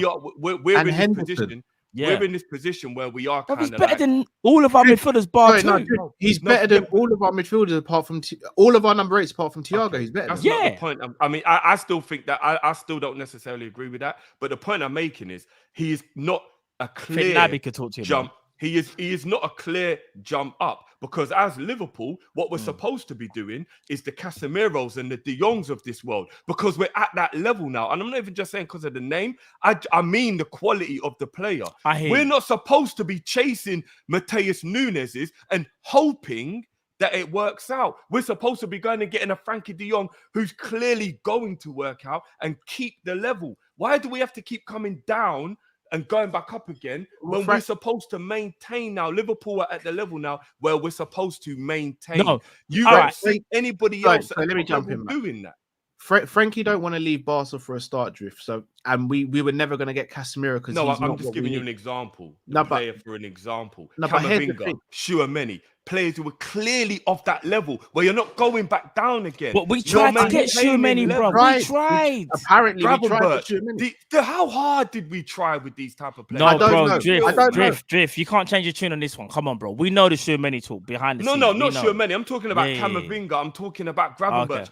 Ballers. Well, how hard did we try to? Oh, and I get say these Gravenberch. players? Oh, 100%. Right, I was on but Drift, Gravenberch. when you say Yeah. Mateus Nunes isn't a jump up, and I hear that, I hear that. Mateus Nunes improves our midfield like that with a snap of a finger, I still think- massively. I still don't necessarily know if he's definitely better than the type of players that we So have. who apart from Thiago, who in our squad is better than him as a number 8? In terms of availability, he's better. No, than no. Naby. I'm In talking terms not of talking about quality. availability. Who knows? No, Drift. I'm asking you the question, bro. You said he doesn't take us up a level. I'm saying he does, and I'm putting my neck out saying he's better than every 8 at the club apart from Thiago. All right. Let me caveat that by saying we've let our level drop way further than we're supposed to. So yes, all right, he improves us now, but we shouldn't have let the level drop like this in the first place. That's more the point I'm trying to make. It shouldn't have been a case where we've got these midfielders that we're like, none of these guys are good enough. We should have stopped this from happening way before. Because in all honesty, Mateus Nunes, as good as he is, should still be a 5th or 6th choice player at Liverpool. Like, he's not no baller. Do you know what I mean? He's not like an outstanding. But you know what? You got to give player. Liverpool some credit, though. We won the league, yeah, and we done it without Jota. We done it without Thiago. Now, Jota, you was a fan of. I wasn't even the biggest fan.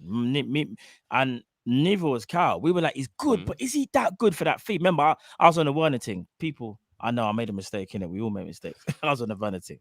So I was like, oh, Jota, like he's good, but is he worth 50 mil or whatever? Or coming, but it was 45.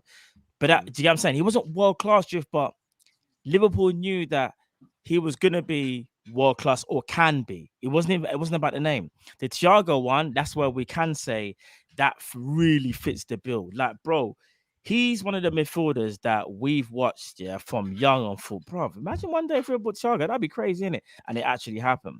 So we have done that. I think what you're saying Jota's different though, Matt. Sorry to cut you. Because our front three was established and he was a squad player who was just so good when he got it. He just forced his way in. We didn't buy him outright to be a starter. If we signed Basuma this summer, would you have been happy?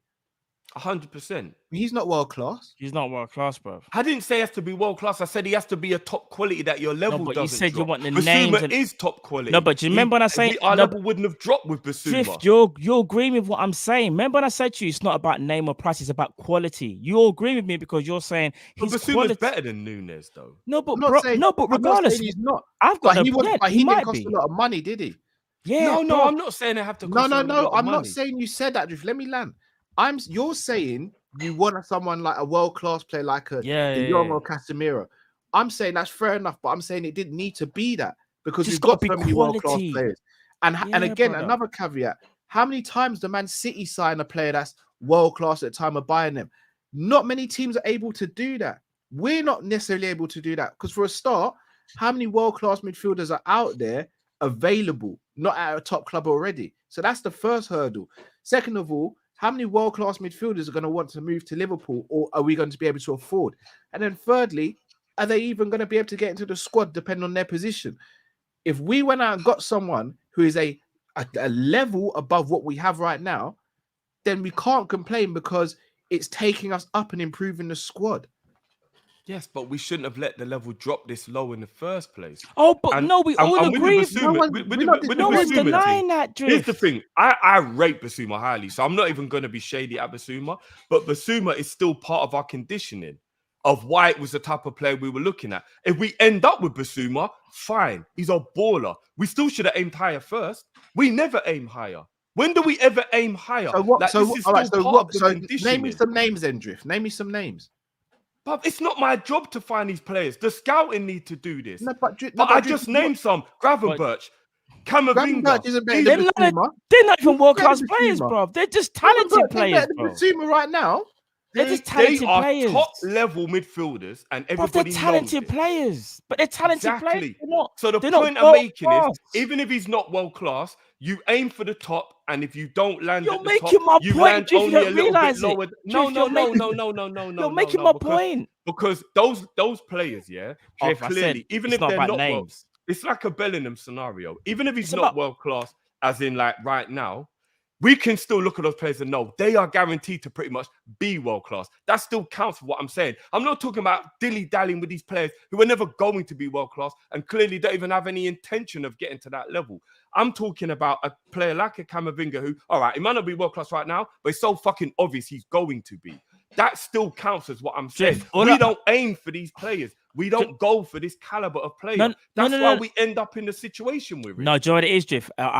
This is what I think. I understand what you're saying because you had me at the. If I'm being honest, I had it at the beginning, but you're talking about like the names and stuff, and I was like, okay, cool. Liverpool don't do that enough because you think about there, like Thiago's really the only big name we brought in because that was your point. You were like world-class players, big names, and I was like, no, bro, it's nothing to do. I said, I don't care. It's just about the quality. I was like, as long as the quality is better than what we have, I don't give a damn who he is, bro. The quality has to be right. And some of the names that we've even mentioned and you said you would take, bro, you would take them because their quality is good enough. It's not about whether you feel like they're world class or not, bro. You just know that the quality that they possess is better and can take us to a next level. I do think Liverpool do that, Drift, but what it is, we don't do it enough. For example, we don't make. No, when I say we don't do it enough, I mean like we don't make enough transfers in a season where we can sit there and go, yeah, we've really solidified that. We haven't done that enough, bro. By the way, as well, by the way, I know we're getting caught up in the midfield conversation because that's what we're talking about. But what I'm saying, I'm talking about in general. So I'm talking about the whole squad, like not just midfield, just to let you know what I'm talking about. Like we don't chase world-class players anywhere. Harry Kane, Haaland. I like Nunes. I wanted Nunes. But that isn't who we should have got. We should have been going for Haaland. We should have been going for Harry Kane. Do you get what I'm saying? I'm not just talking about midfield. We never aim for the top. Ever. Liverpool never aim for the top. We've done Thiago, but like I said, we foot around like Cal what I'll say is this, you're right in terms of there's players that have gone by, like a Haaland and maybe a Kane. But I think circumstances will tell you Kane was never going to leave anyway because Kane is still at Spurs. Kane is a world-class striker, but guess what, Drift? He's still at Spurs. There's a reason why it's at Spurs. Paid the money that they it's because, bro, that's just not as gonna. You'd have to move heaven and earth to get him out of Spurs. If you're ambitious enough, you can make shit happen, man. Bro, Man City. Well, no, let me land. Man City were very ambitious. Bro, Man City threw 198 million at Harry Kane and still couldn't get him, bro. It wasn't that much. Brother, I think it was 198. I think it was about 130. It wasn't that much. Yeah, it was about 130. It wasn't 198, bro. They didn't offer him that much. I swear to you, it was close to 200 million. Their last offer was nearly 200 million. They didn't go. No, but but the point is, I'm gonna go and get the facts right now because people think Harry Kane and Man City situation is the perfect example. If the selling club don't want to sell, they ain't gonna sell. No, they did. They just wanted the money they wanted. But they still, They admitted it. If you give us what we want, you can have him. But the money wasn't reasonable. In the same way, I've heard reports and seen reports that if we bid 146 for Jude Bellingham, then we could get him. That's not smart to do, is it? No, that's 146 not on smart. Ben. But 150 for Kane is smart. Not for Man City, it weren't. No, but Man City also knew in the back of their minds, which we know now, that they were going to get Haaland. So that's probably more why they walked away. I No, reckon at if that Haaland point- weren't available, they at- would have got Kane. I At that reckon they point, would it have. wasn't even close, bro. Nah, I reckon they kind of knew that they It could wasn't, get but there's Haaland. articles already out there that said Haaland wasn't spoken about until way after the Harry Kane situation. Well, maybe they realized that they didn't want to pay that much, but they could. If they'd have paid it, they would have got him. All right. Let's move on to the next topic. We could do this all day.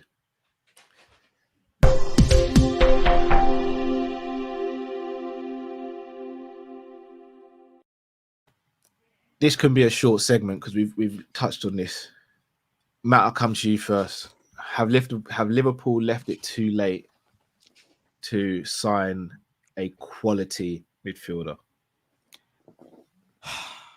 Yeah, and it's kind of obvious. All the players as we are live tonight, we've seen Paqueta go to West Ham. We've also seen Fabio Ruiz go to PSG. We've left it too late, bro. And the thing is, I don't even care to a point like who we blame. It's just more about why did you leave it so late?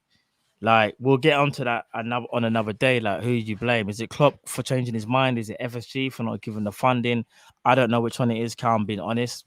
Hard to say right now. But all I know is that as a club, Liverpool, because we've got to start putting the both together in it, because we're Liverpool. We're not Klopp FC. We're Liverpool FC. Do you get what I'm saying? When we won the league, we weren't Klopp FC. We're LFC. We're Liverpool FC. So people need to understand that as well. All I'm saying is we left it so late, bro. And I feel like now teams know what they're up against when we come to the table, and I think we've made it really hard for ourselves to get a quality person in the door. So yeah, to answer your question, we've left it too damn late, bro. Drift. I'm not gonna sit here and say it as gospel, but I don't think we will sign somebody. That's not a question. Yeah. That's not a question. No. So yeah, I think we have left it too late, and that's why we won't sign anyone, because we've left it too late. So I actually disagree with you both. I don't think we've left it too late to get a quality midfielder in, but we have put ourselves in a position financially and just business wise where we're going to get bent over a barrel for one, in my opinion, unless it's someone who's in like the last year of the contract, or the club needs the money, but we're going to potentially get bent over a barrel if we sign someone. I don't think logistically it's too late. In terms of getting value for money, yeah, I think we're going to get bent over a barrel. It's not going to be pretty.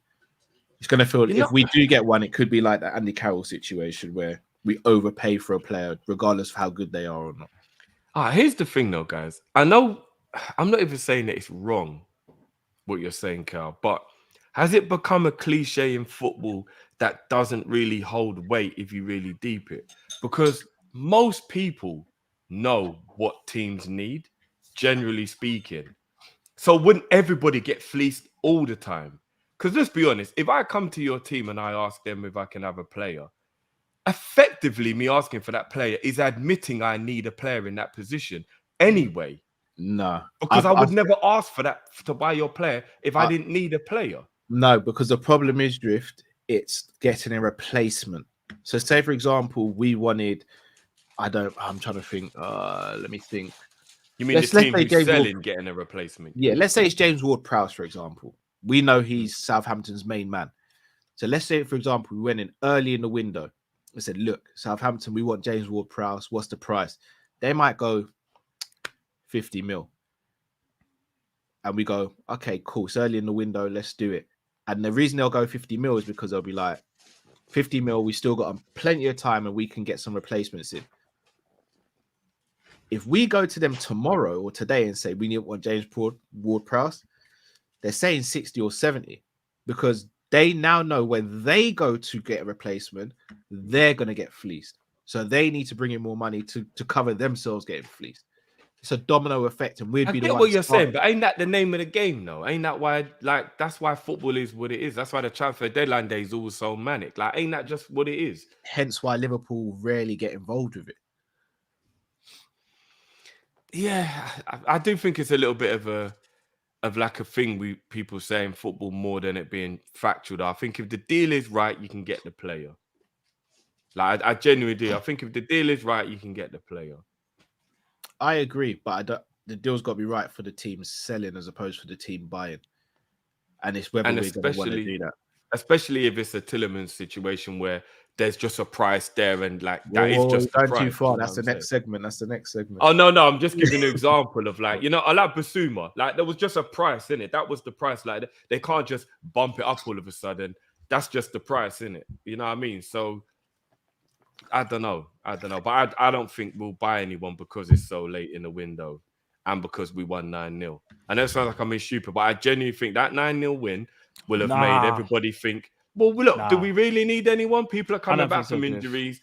We just won that game. I agree with Drift. I don't think so, you know. I do agree with Drift there. You're telling me just because we beat... I do, yeah. I think Klopp and the owners will look at that. So just because we beat... I've forgotten. I don't agree with it, Matt. I'm sure Drifty don't. But because we won 1-0. Sorry, 9-0. Yeah, I don't agree with it. Them man are thinking we don't need nobody. Well, yeah, I'm going to flip it. I'm going to flip it. Jurgen Klopp so. and FSG are probably thinking, right, we need a midfielder. We need this. I don't agree. Then they've gone and smashed the team 9-0 without how many first team players who are injured. It like this wasn't a scrape of a win. It was 9-0 and it could have been 12 or 13. It don't change nothing. I don't think they look at that. I personally think it does. I think it doesn't, bro. For me, what changes is if, for example, see today, Curtis Jones is back here. If you see Curtis Jones is back, and say like if Thiago was back like in a week or so, that's when I think Liverpool go. Yeah, we don't need to do nothing. I don't think the 9-0 changes anything in my opinion. What you think? Jay Dubs was in the building to see a 9-0 and fly back home. That's what do you know what it's like? It's like a smoker thinking that he needs to go to the shop to get Rizla. That's crazy. And then he finds half a box of Rizla in the cupboard he didn't even know he had. Technically, he still needs Rizla because there's only like 10 sheets. But he's not going to go shop today. He just found them sheets in the thing. Bro, Jay Dubs... That's what the 9-0 did. And Jones coming back, bro. It's like, well... We can get by for now. We can get by for now. We don't need to go. Listen, I'm gonna be honest. Can I say this? Yeah, there's nothing to say factually that either of us are you guys are right or I'm wrong. But one thing I will say is this though: if you guys are right, we need to throw a club in the bin. No, I'm being real. No, you think I'm joking? No, if you win a game 9-0, but you've been told all summer that you need reinforcements because you win one game, your club ain't right, bro. Mentality is off, bro. Yeah, but when people are looking to make excuses to not spend, Matt, which is what I believe, they'll make any excuse. What did Jay Henry come England for a random Bournemouth game? Listen. This is not about you guys. This brother don't even turn up for cup semi-finals and that. But he just came to a random Bournemouth game. This is about us as a club, like as an institution. We are big bad Liverpool Football Club, yeah, and we've got problems. We've known about these problems all summer, but we've done something, and now people are gonna say like, yeah, right, we're good, we're nice. I'm not gonna lie. If we sit there as a club, not you guys, by the way, again, I want to stress it, as a club, like that's FSG, that's Klopp, everyone on the board, everybody, that's everyone, bro. I'm gonna tell them, man, politely, yeah, you're not for us, big man. You're not for us. Yeah. You all summer, man's been complaining about what we need, and you go and get one result and think everything's fixed. You must be nuts. So on Wednesday, on 11:59 on Wednesday evening, yeah, when we haven't signed anybody. But no. But if we don't sign them, But if we don't sign them, I want to know. Roll over to the first. Is it? No. I think Thursday is the day. You know what it is, Drift? I'm gonna be honest with you. If I hear on Thursday that Klopp said, like, say the next day, they're like, Liverpool didn't sign them, and the Klopp's like, well, you know, we have Curtis coming back, and we got X, and he starts talking about stuff like that. That's when I'll be like, you man, we've got a problem. Because I'm gonna be real. It's different if he says, oh, I don't know, like the player that we wanted, like, I don't know, that they cost X amount or whatever, and we couldn't do that. But I'm talking about if he sits there and goes, we were always nice. We were nice, like we're good. We didn't need to do anything. Why are you not surprised? That's when I have a problem. And I'm sorry, I'm not even trying to drag you, man, in it. Jammer's got a point. He's kind of already been saying that though, bro. No, but he kind of but he's changed his tune though. That's the thing. Remember, the reason why we even having this conversation is because Klopp changed his tune. You know, this man changes his mind more than flipping. Can I ask you, man, a question? If Klopp comes out on Friday and says the reason why we didn't sign on is because I was happy, are you good with that, Cal? Are you asking me that, Matt? No, but I have to ask you, bro. I see to make sure. You know my thoughts on that. You won't have to ask me that on Friday because you'll hear from me on Thursday. I would drive man to my yard, you know. I know a lot of people think I'm a Klopp apologist, but Drift, I know he's a smart man. If Klopp comes out and says that on Thursday and we haven't signed anyone, then I'm telling you he was told he hasn't got the funds. There's no way the man is stupid enough to think that this team I'm is not good gonna enough. But we can't all jokes aside here, I'm not even trying to drag you out. Or what would it take for Klopp to say before you actually put blame on Klopp for something? Yeah, or to question him. Because I'll be honest. From where I'm sitting now, it feels like no matter what is said or done, you're just going to blame the owners, which to me that's not fair. No, new owners.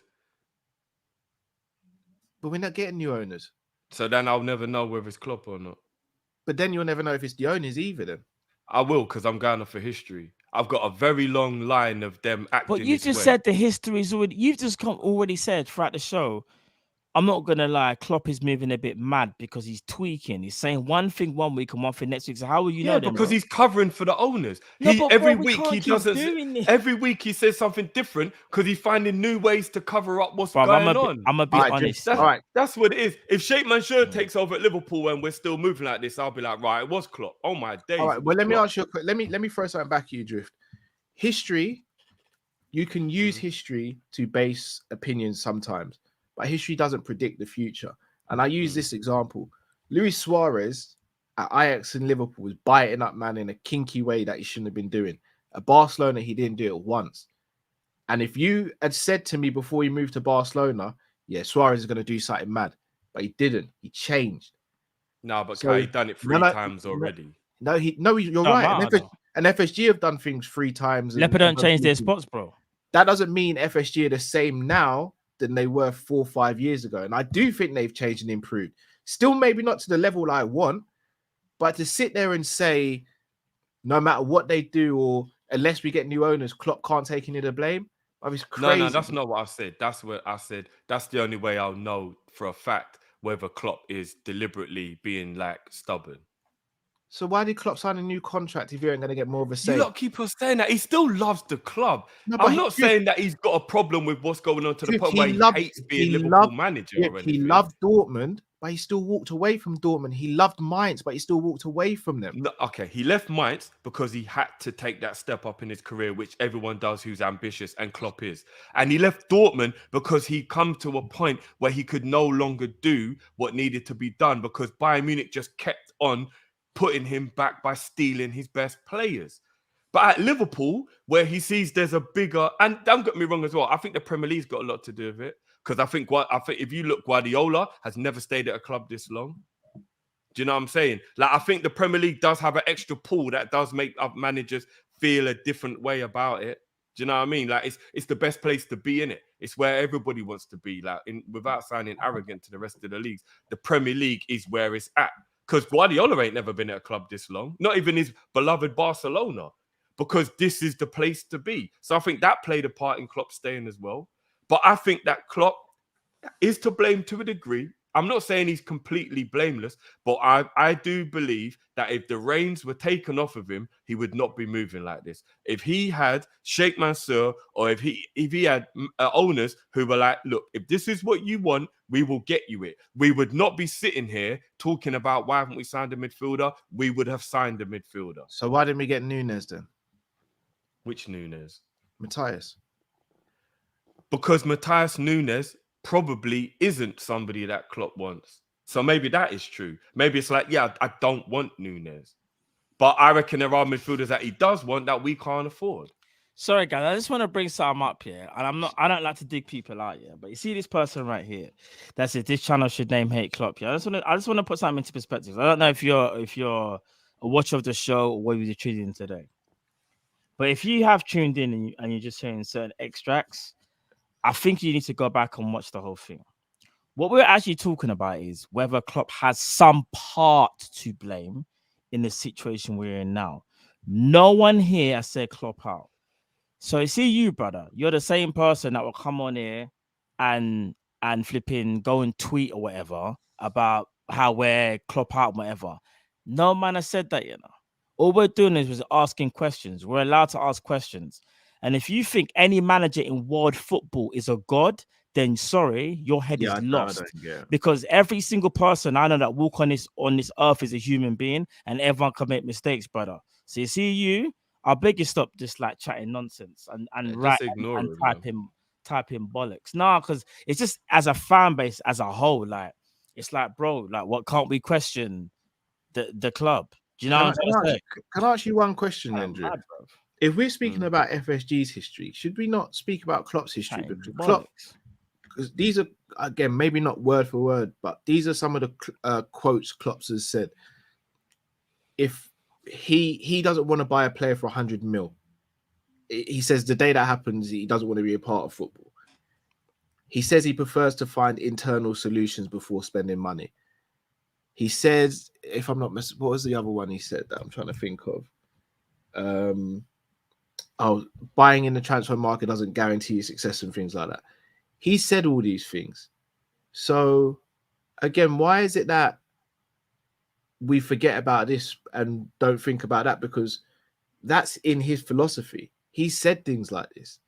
So surely, like... he proved that he realized he had to move with the times. And when he was given the opportunity to spend money, he did. And he probably didn't want to do it. He probably didn't want to do it, but he knew there was absolutely no way he could keep up with Man City if he didn't. And I think right there is the proof that if he was given money, he would, because he's done it previously. If Klopp didn't want to ever spend money, he wouldn't have bought Van Dijk. He wouldn't have bought Alisson. He wouldn't have bought Flacco. He wouldn't have bought all the players that we bought that were pretty expensive. No, I don't believe that Klopp doesn't want to spend money. I believe Klopp knows he don't have much to spend. So he has to be very selective and very sparing with what he does. And if he'd have bought Matthias Nunes, for example, he knows he can't get Bellingham. We don't know that. That's speculating. I mean, but that's where I go. But that's why I'm going back to on our own. I asked you that. I asked you that, and you just hit the nail on the head. He's changed his mind, right? He's changed his opinions. He's changed how he moves to spend money. Yeah. No, but he's changed. He's still made a fundamental change. My thing is, then that you can't keep him like using what he's done in the past to judge him now. You've got to use him for what he's doing now.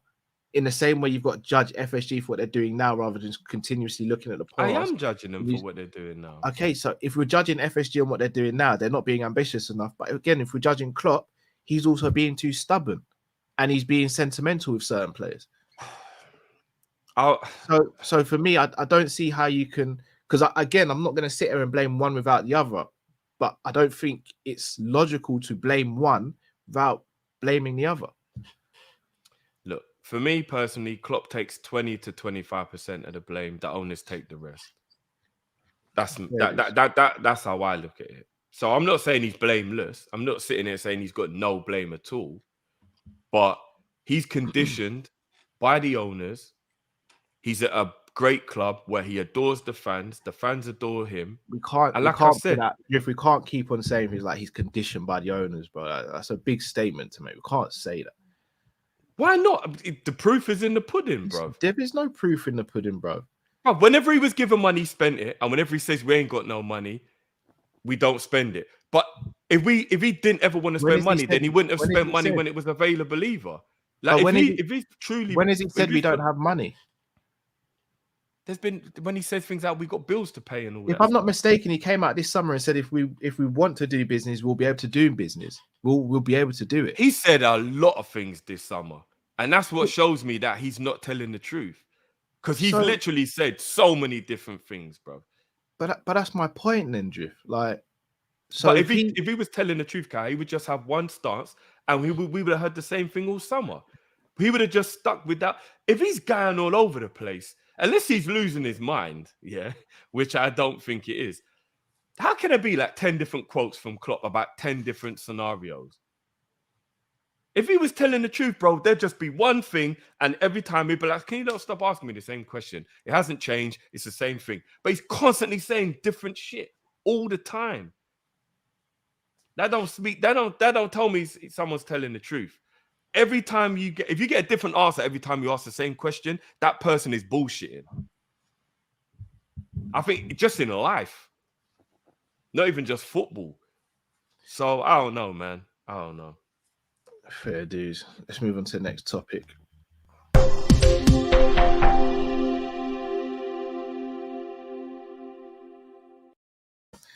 All right, I've just got a few names, and it's just going to be a yes or no. Whether these players, not necessarily are we going to sign them, but are they realistic?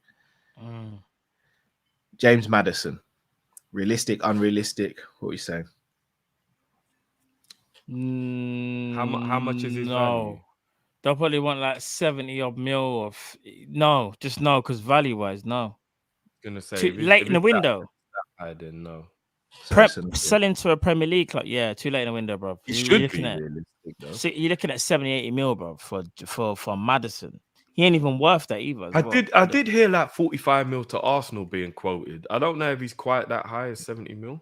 No, Newcastle had wasn't it 50 mil bid rejected or something like that? Oh, did they? We ain't getting Madison. No chance. Not for the money that's his value, by the way. Yeah. 50 mil. Like, wait a minute, 78 mil for Madison. Conrad Lima. That is realistic. It is, but I think because he's got a year left from what that's the only thing I know of. And if he's got a year left, I would say, I don't know, 25. No, maybe like, because over in Germany, 30. But you know what Liverpool are like, innit? If there's only a year left, they'll look at it like, why not get him for free? But I'm a bit, yeah, maybe. And I don't even really know my man, but he's the most realistic, only because he's the one that's been heavily. And you know what? It'll be perfect FSG like thingy, like 2 players leave for free, and then you get a player for free. I don't even know how good he is as well. Like, is he good? Is he good? Do you man know if he's good? I don't know that much about him, to be honest. He's good. Yeah, he's not a player I'd move mountains for. Oh gosh, Is he better than Nunes? I personally don't think so. Oh my gosh, is he better than Tillemans? Let me not spoil it because you might reel off names. Well, that is the next name, Tillemans. Tillemans is 100% realistic. It is. I think Tillemans, because I think he got a year left. Tillemans, has he got a year left? Under 30 million is very realistic. But you know what the killer is? I feel like I'm saying yes to Tillemans because he ain't one of my first choices. Yeah, you're scraping now, bro. This is what I'm saying. I don't think Tillemans is a bad player.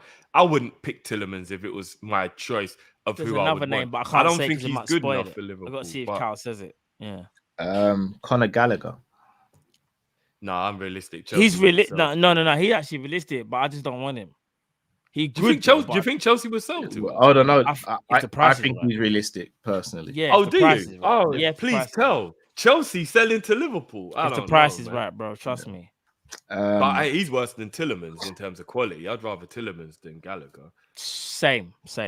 Although Gallagher would fit our system better. Kone from Mönchengladbach. I don't even know nothing about the brother, so I can't even.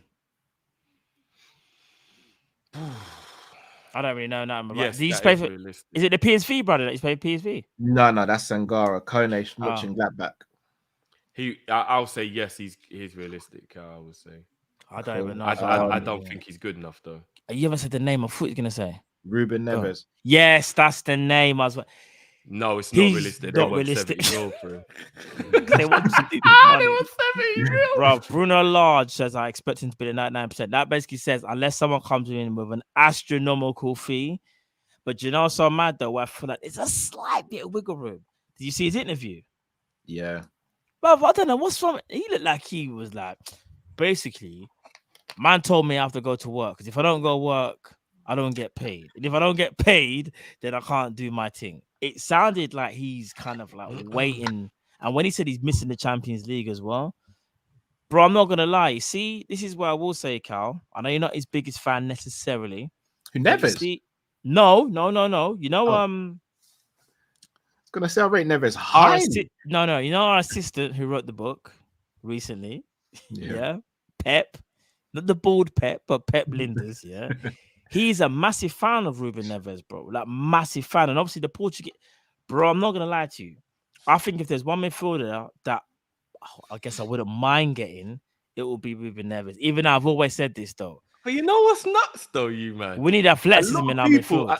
I don't think you lot did, but a lot of people looked at me sideways last season when I said I would take Neves. I did. A lot of people looked at me I sideways. can be honest. He's not my first choice again, no Drift. What would worry me about him. Neves?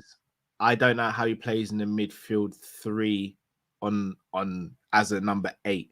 If we were doing a double pivot thing, no, but this is my thing, no Drift. If we were doing a double pivot and Neves was coming in, that for me is a dream signing. But it doesn't look like Klopp's willing to switch formation. If it was double pivot Neves, goodness. But do you know why I would want Neves? Because it's when left Thiago's on the right-hand side playing, island. When Thiago's not playing, Neves means we can still play a similar style of football, which clearly is what Klopp wants to do. Who plays on the right, Drift? Either Carvalho or no. Like I genuinely, I know this might sound like I'm being stupid, but I wouldn't play Neves and Thiago at the same time. It'll be either or. But that's how you bolster a squad, we can't though. do that, though. But we should be able to do that because we're fucking Liverpool. No, but we need a brother. That's what we're supposed to do. No, but that's why we need a brother. We need to fill the hole in the roof before we start putting decoration in the house, bro. But then look, we get Bellingham next year, and then that means we've got Thiago or Neves, Flacco or Hendo, and Bellingham. That's what we should be able to do, right? Fair dues. All right, let me move on to the next name. Sander Berg. Are very realistic. Salcedo, should I say? No, I don't think he's realistic, but he's the one I want. Salcedo, reportedly, I just saw something from 100 mil. They was Ecuador. The barrel bending started still. Yeah, it's the Ecuador thing I saw. Bro, them man now putting you in the barrel and rolling it down the hill, Cal. That's up. Sandenberg, though, I'm not gonna lie, he's too realistic to the point where if we finish the transfer window with Sandenberg, I swear down, bro. I can't even. You know what? I'll reveal it on Thursday. I would rather we bought James Ward-Prowse. I'd rather we stay as. I don't know about that because I would. No, I actually would. What's he doing? No, you man told me what's he doing then? He'd be available. He'd arrive. I'll start with you, man. What's he doing? He'd arrive in the box late. With pillow feet. This guy, I don't want Sandenberg at Liverpool. Out of the 5 names we've said are realistic, I'll read them out. Konrad Laimer, Tielemans, Gallagher, Kone, and Sanderberg. Drift, I'll start with you first. Which one are you taking? Tielemans. Matt? Tielemans. And I don't even, and he's not even the one that, like, he's good, but I've always said it. Man looks like he's blowing his ass off after 25 minutes, bro. Like, I can't even lie. And in a Klopp system where you're the engine needs to be on point. Man's got to be able to do the up and down thing. Like, you have to be able to do that, bro. He doesn't look like he would suit our system. However, I also feel like at least he can shoot from outside the box. At least he offers something different, something that we don't have in our midfield. Like, do you know what I mean? We don't have a threat. The passing is brilliant. He's very good range of passing, yeah. So Tielemans would offer something different. I just think what it is that if he was to sign a Tielemans, what would have been a really good summer for Liverpool, and correct me if I'm wrong, people. Let's say Jude Bellingham was the first signing we had in the summer, and then we would have got Tielemans after, and then we would have got the other signings. So we would have got Nunes, Ramsey, and Carvalho. So say we got Bellingham, Tielemans, and then the 3 that we got now, I think we are happy. I genuinely feel like Liverpool we're sitting there going, do you know what? If we're being picky, we could have got a right winger to cover Salah. But other than that, we're nice. Oh, no, Matt, we are not being picky. We should have signed a right winger. Do you know what? We are so complacent as a football or a forward. Unbelievable. That can do. We are so complacent as a football club. I mean? It's unbelievable. I'm taking I'm taking Tielemans or Kone. I can't decide on the two. But again, without being disrespectful to Kone, that says a lot about Tielemans, to be honest. I'm probably the wrong person to ask because I've rated Tielemans for a while. Like you can even ask like Vin at the Barbers and that. I've rated Tielemans for a while. But let me ask you something though. Do you feel like Tielemans? Oh, so do you highly rate Kone then? So yeah. Oh, okay. You think Tielemans can do the thing in our system though? Yeah, I do. So let me ask you this: yeah, if we were to sign Tielemans now, Klopp has already shown that he's willing to drop Henderson and put him in the 6. That would mean, let me give you an example. When everyone's fit, it might be a Tielemans, Thiago, and Fabinho thing. Now, as good as they are, bruv, I'm not gonna lie. I swear.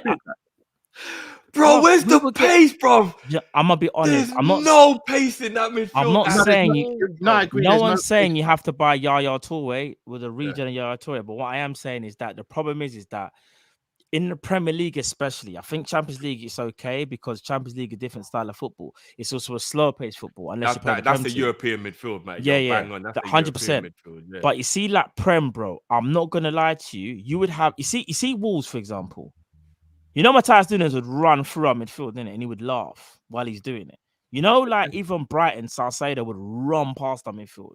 You see, even to be fair, though, Wolves' midfield is quite slow, though, Matt. Like if you look at, like, obviously, not without only Nunes is the most dynamic. You're right, though. Like Moutinho, Neves, like they have got quite. I was going to say, if we sign Neves, but that's where they struggle. I don't think Neves is faster than Tielemans. No. But what I'm saying is that. Where you see, like the Klopp midfield of old, where we had Gini, Henderson, and Fabinho. Yeah, Gini was an athletic machine, isn't it? Athletic machine, and so was Henderson. But yeah, of course. But Gini Wijnaldum was an athletic machine and and also technically sick as well. So Gini was them man. They were super soldiers.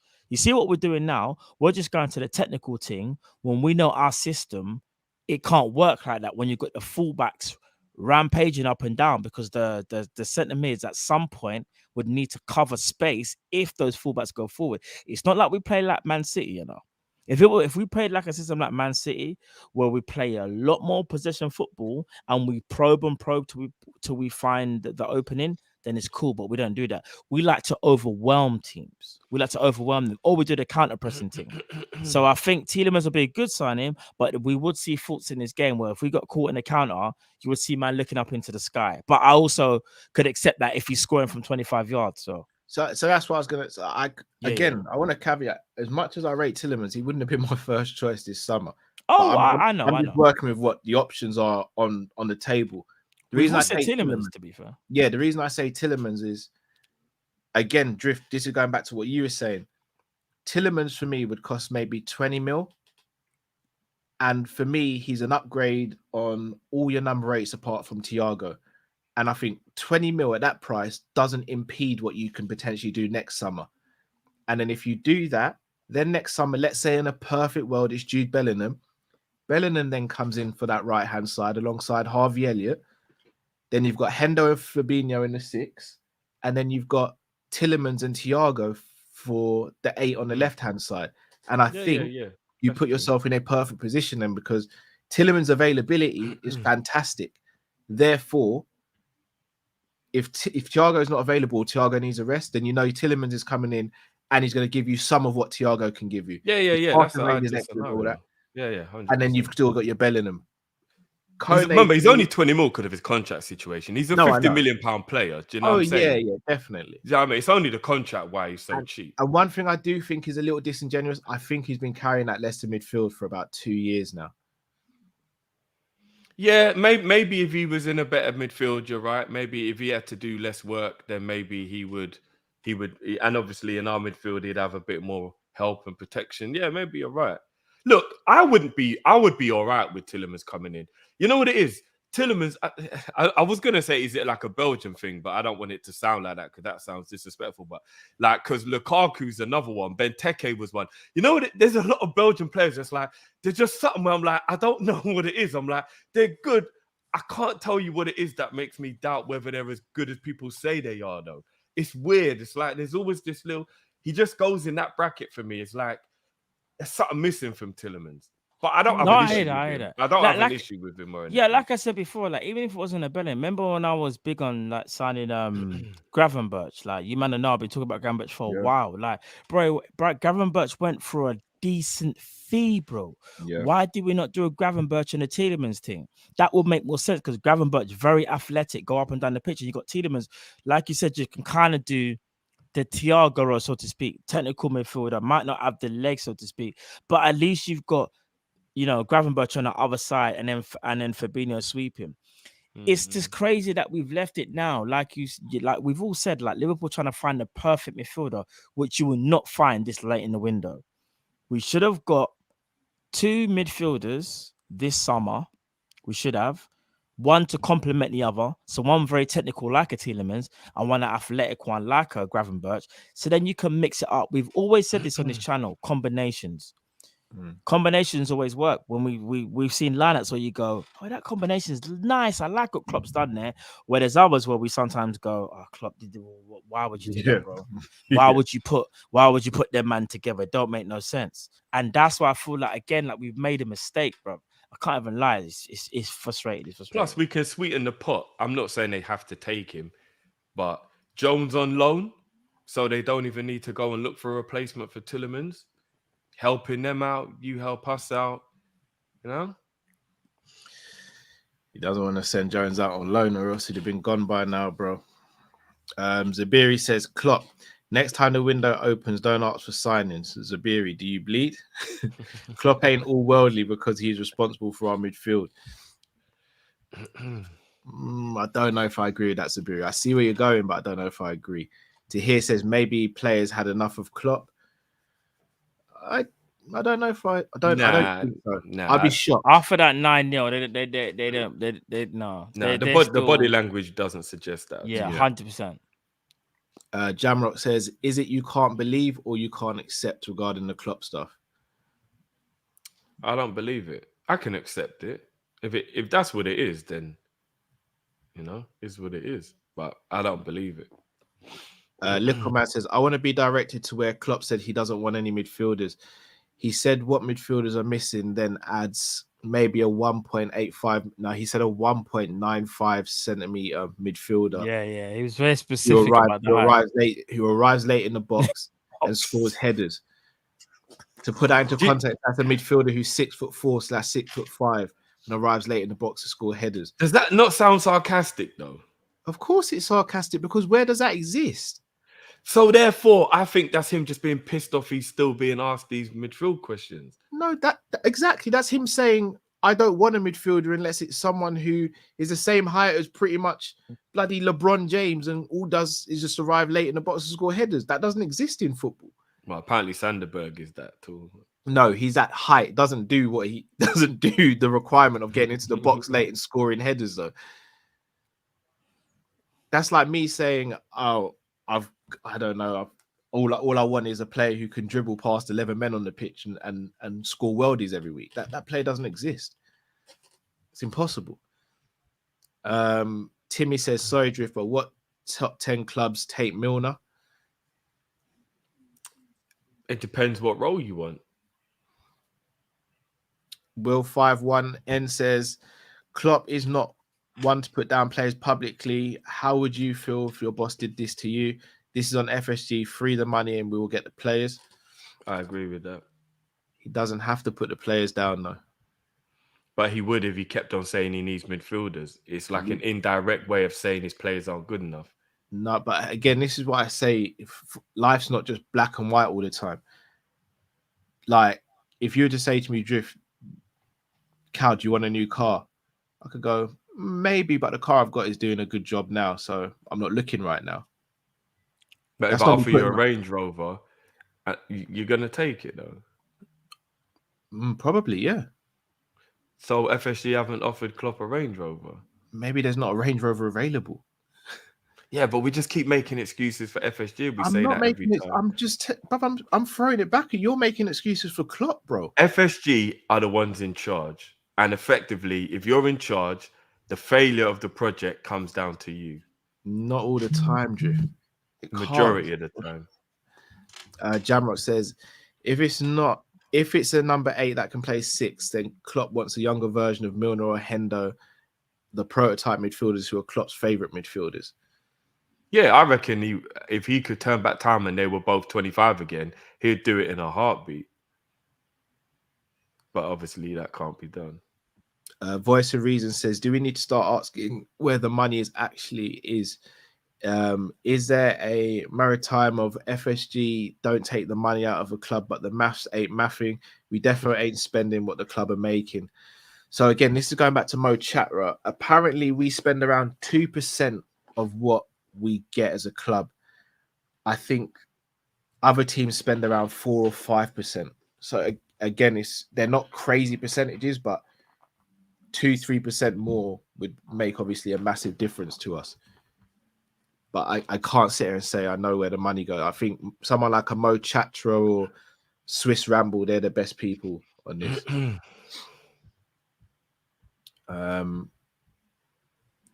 The maths ain't mathing for me though, for real. Anna says, don't think it's on Klopp. He said he isn't in charge of the funds. If FSG said, here is 100 mil, don't worry, just spend it, no manager would turn it down. I'd like to think so. Zabiri says Nunes could be the 100 mil second for Bobby and Jota still. Don't think that. No. I think he'll start over Bobby. I do. If everybody's fit anyway. James says our team and squad looks weaker right now to last year. I agree. David, why don't we sign a player on loan as a stopgap until 2023? We did that last time, and look what happened. Klopp's just not a fan of loans either. He's not a fan of the loan stuff. Rich Dean says, big up, guys. We all agree that no other coach would reach the levels Klopp has reached with our team. And I think a big part of that is the connection he has with the players and how he backs them publicly. It's a good point. Yeah, which he continues to do. I agree with that. Zabiri says, Klopp failed to transition us to the next level. #1. I disagree with that, Zabiri, because he hasn't had the backing to transition us, in my opinion. I agree and disagree with what Zabiri said in different ways. Samsonuk says, Klopp told fans to stop protesting, told protesting fans to calm down and move on, and that FSG have learnt their lesson. The first to defend FSG after the Super League fiasco on BT Sport. Yeah, he did say that. But I think he kind of did that just to get the club and the fans back on side rather than focusing energy in a different place. But yeah, he did make an excuse. I wouldn't call that making an excuse. I think that's him trying to say, look, guys, we've done what we needed to do. The Super League's been ended. Let's try and move on for the sake of everyone now. I remember he does work for them. I think a lot of people do forget things like that. Like if you work for somebody, even if you disagree with their value, there's only so far you can take it unless you want to be sacked. Do you know what I mean? Like honestly, there's only so far you can take it unless you're willing for them to sack you. So, like, it's not fair, but that's how it is, isn't it? Rich Dean says, also, I think that Klopp saying he was wrong refers to him learning that a player actually does want to leave, and I think it's Naby. That could be true as well. That could be true. That's a good point. No comment. And if that is the case, then everything Klopp said is kind of goes back to that first conference. Plain says being world class doesn't mean you are a world class teammate. True as well. I agree. Yeah, I hear that. Simon, this is Simon, right? Yeah, man, like Simon. Big up. Hey, big up, Si. Love for that, brother. Does signing Nunes, Paqueta, Bissouma, etc. move the needle to take you to first? No. Does Bellingham? Maybe, but he's not available. No point committing 50 mil and a big contract when these players don't raise the level enough. Oh, I disagree. Si, it's always love, brother. But I'm gonna be honest. I think those 3 players that you've even put we win in the there, league with those 3 personally. Well, even if you just took one of them and replaced it with someone in our midfield, I think it's already an upgrade in my opinion. Because Bissouma's done it enough at Brighton where people look at him and go, cool. Matthias Nunes, I hear it, maybe a little bit new, but you can see he's got the potential. And Paqueta has been doing it a minute now for Leon, isn't it? So here's the thing I would say to say on this though is this is where I do put it back on FSG, even though people think like it's just what I want to do is what we should be able to do is we should be able to get a pre-agreement for Bellingham next year and get one of those other 3 players now. And that's why I blame the owners, because they're the only ones who could make that happen. Like whichever way we want to look at it, they are the only ones who can make that happen. And they're never willing to do that. They're never willing to. And the upsetting thing is that Basuma would have been cheap. And Paqueta's only going for 35 million, right? Is it 42 million euros he's going 50, to West Ham? 50 mil. 50 million euros. How much is that in pounds, bro? 50 million pounds. Oh, is it 50 million pounds? Oh, right, that went up. Bloody hell. Well, last time I saw it, it was about 42 million euros. Leon don't pet around with the negotiating. Yeah, that's a bit more expensive than still. But you know what? Even that, like, if you think about the fact that we've got so many holes in our midfield, Paqueta for 50 mil and then Bellingham for 80 or 90 mil next year is the type of moves ambitious owners would do. Like, it just is. Let's be real. Like, it is. But we're so like, no, because we're conditioned to just... Like, no, do you know what I mean? Like, I don't know, man. I'm gonna ask you a 60 million euros, blood. I'm gonna throw it back to you though, Drift. When Klopp comes out and says he doesn't want to block the path of Elliott, Jones, and Carvalho, is he going to get to Paqueta and the Bellingham? I don't believe him when he says Jones because he don't play Jones enough. Maybe Elliott and Carvalho, he maybe is telling the truth a little bit, but he don't play Jones enough, so I don't believe. That's 2 out of 3 though, bro. I don't believe. No, but I mean, them 2 are pretty new though, so maybe the novelty ain't worn off yet. Do you know what I mean? Like Carvalho just got it. No, do you know what it is? I think he genuinely believes in them, let's man. see if he's gonna do. I think Klopp genuinely believes. And so we should because they're both top talent. Yeah, but I still think he would take Paqueta if he could. Pep talked about the Pep deal. Pep in an interview said, when a team keeps declining to negotiate 1, 2, 3, or 4 times, we cannot negotiate with ourselves. I think that was to do. Sorry, Pep talked about the Kane deal. Sorry. Oh, okay. Yeah, but that was because Man City didn't want to get fleeced. If they wanted to play, they could have just got fleeced and got him. The fifth Z says Barella, De Jong, players of that caliber for FC. Neither of them want to leave their club, from what I hear. Also goes on to say City go down by 2 now just to keep it exciting for FC. It just seems that way, isn't it? It literally seems that way. Them man, they're just trying to make everyone. Yeah, it's mad. BC says, has Klopp been made to think he has a choice by FSG when, if we lose quality and don't get like for like to maintain the squad standard is a bit better? Good. No idea. Yeah, I don't know. No idea. That could be the case, though. You know, let somebody eat crap food and then we give them a good meal. They think it's the best meal they've ever had in their life, but really, it's just better than what they were having. Jamrock says it would take Jesus coming off the cross and whispering to Drifty that it was Klopp, and even then Drifty would question Jesus, saying it's blasphemy. No, I'm not that far. Come on, let's not exaggerate. I mean, I don't know. I think I'm making valid points as to why I feel the way I feel. It's not like I'm just saying it for the sake of it, but you lot are allowed your own opinion. It's fine. Ty said that's a myth about Dortmund and Bayern. He had an injury crisis in the last season and the players were worn down from Klopp's intensive style. No, it's not a myth, Ty. Bayern Munich kept on taking their best players. That's not a myth. Neither of what both of you said. Both of what you said are both true. Like, Bayern kept on taking his players, but in the last season he did have an injury crisis, and the players were also that is true. If I'm not mistaken, Royce even got like a bad injury just before Bayern were about to take him as well. It's twice Royce got a bad injury. No, but I mean, apparently Bayern Munich were going to bid for him, but then he got the injury, so they didn't. So imagine that they would have took Royce, Lewandowski, and Goetze and Hummels. What's he supposed to do, Gal? What's he supposed to do, bruv? You can't do nothing with that. Johannes says Klopp lied to take attention away from John Henry while he was visiting Anfield. As soon as he left, we're suddenly signing nobody again. It's so obvious. That could be true.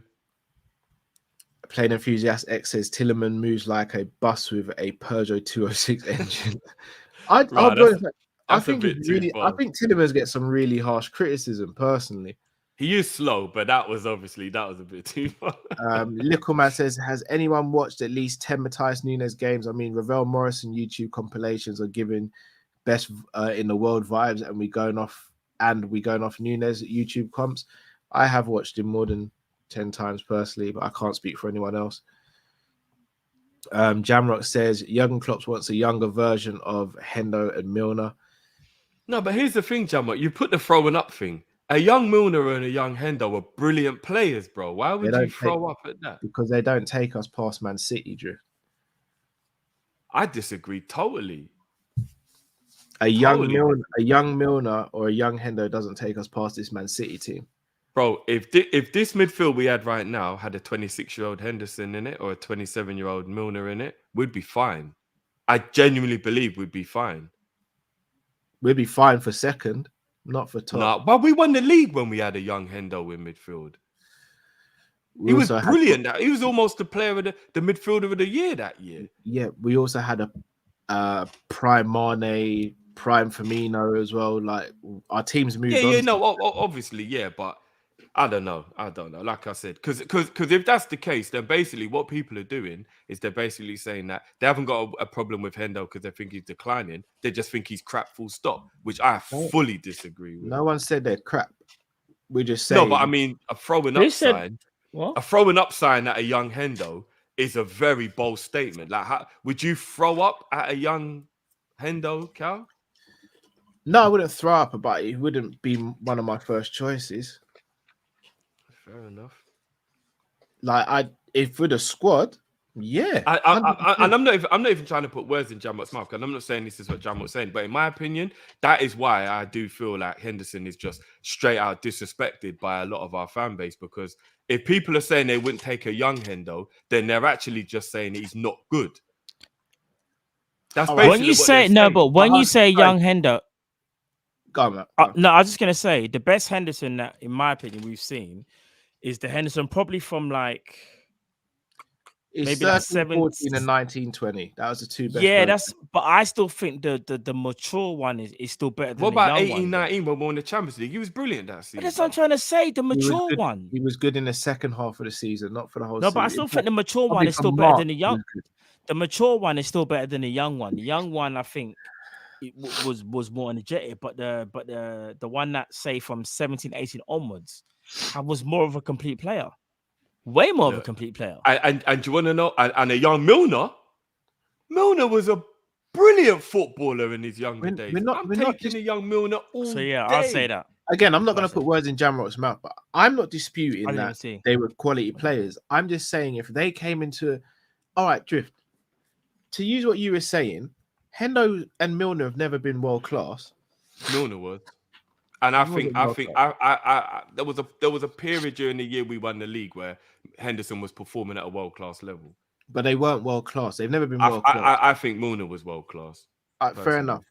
But if you're saying right now, you wouldn't be aiming for the likes of your Basumas and Matthias Nunes, you'd be aiming for a level above those. Milner and Henderson. Prime Milner is a level above those, in my opinion. I disagree. For me, Prime Milner was one of the best players in the Premier League. Centre midfield. Yeah. Or just anywhere on the pitch. I think Prime Milner gets... When you say Prime Milner, I would say it's like a mixture. So I think when the wings at City, he was disgusting. No, he was, but world class. Sick, but then no. That's what I was gonna say. I don't know if I would say world class. I think he was a level below international class, personally.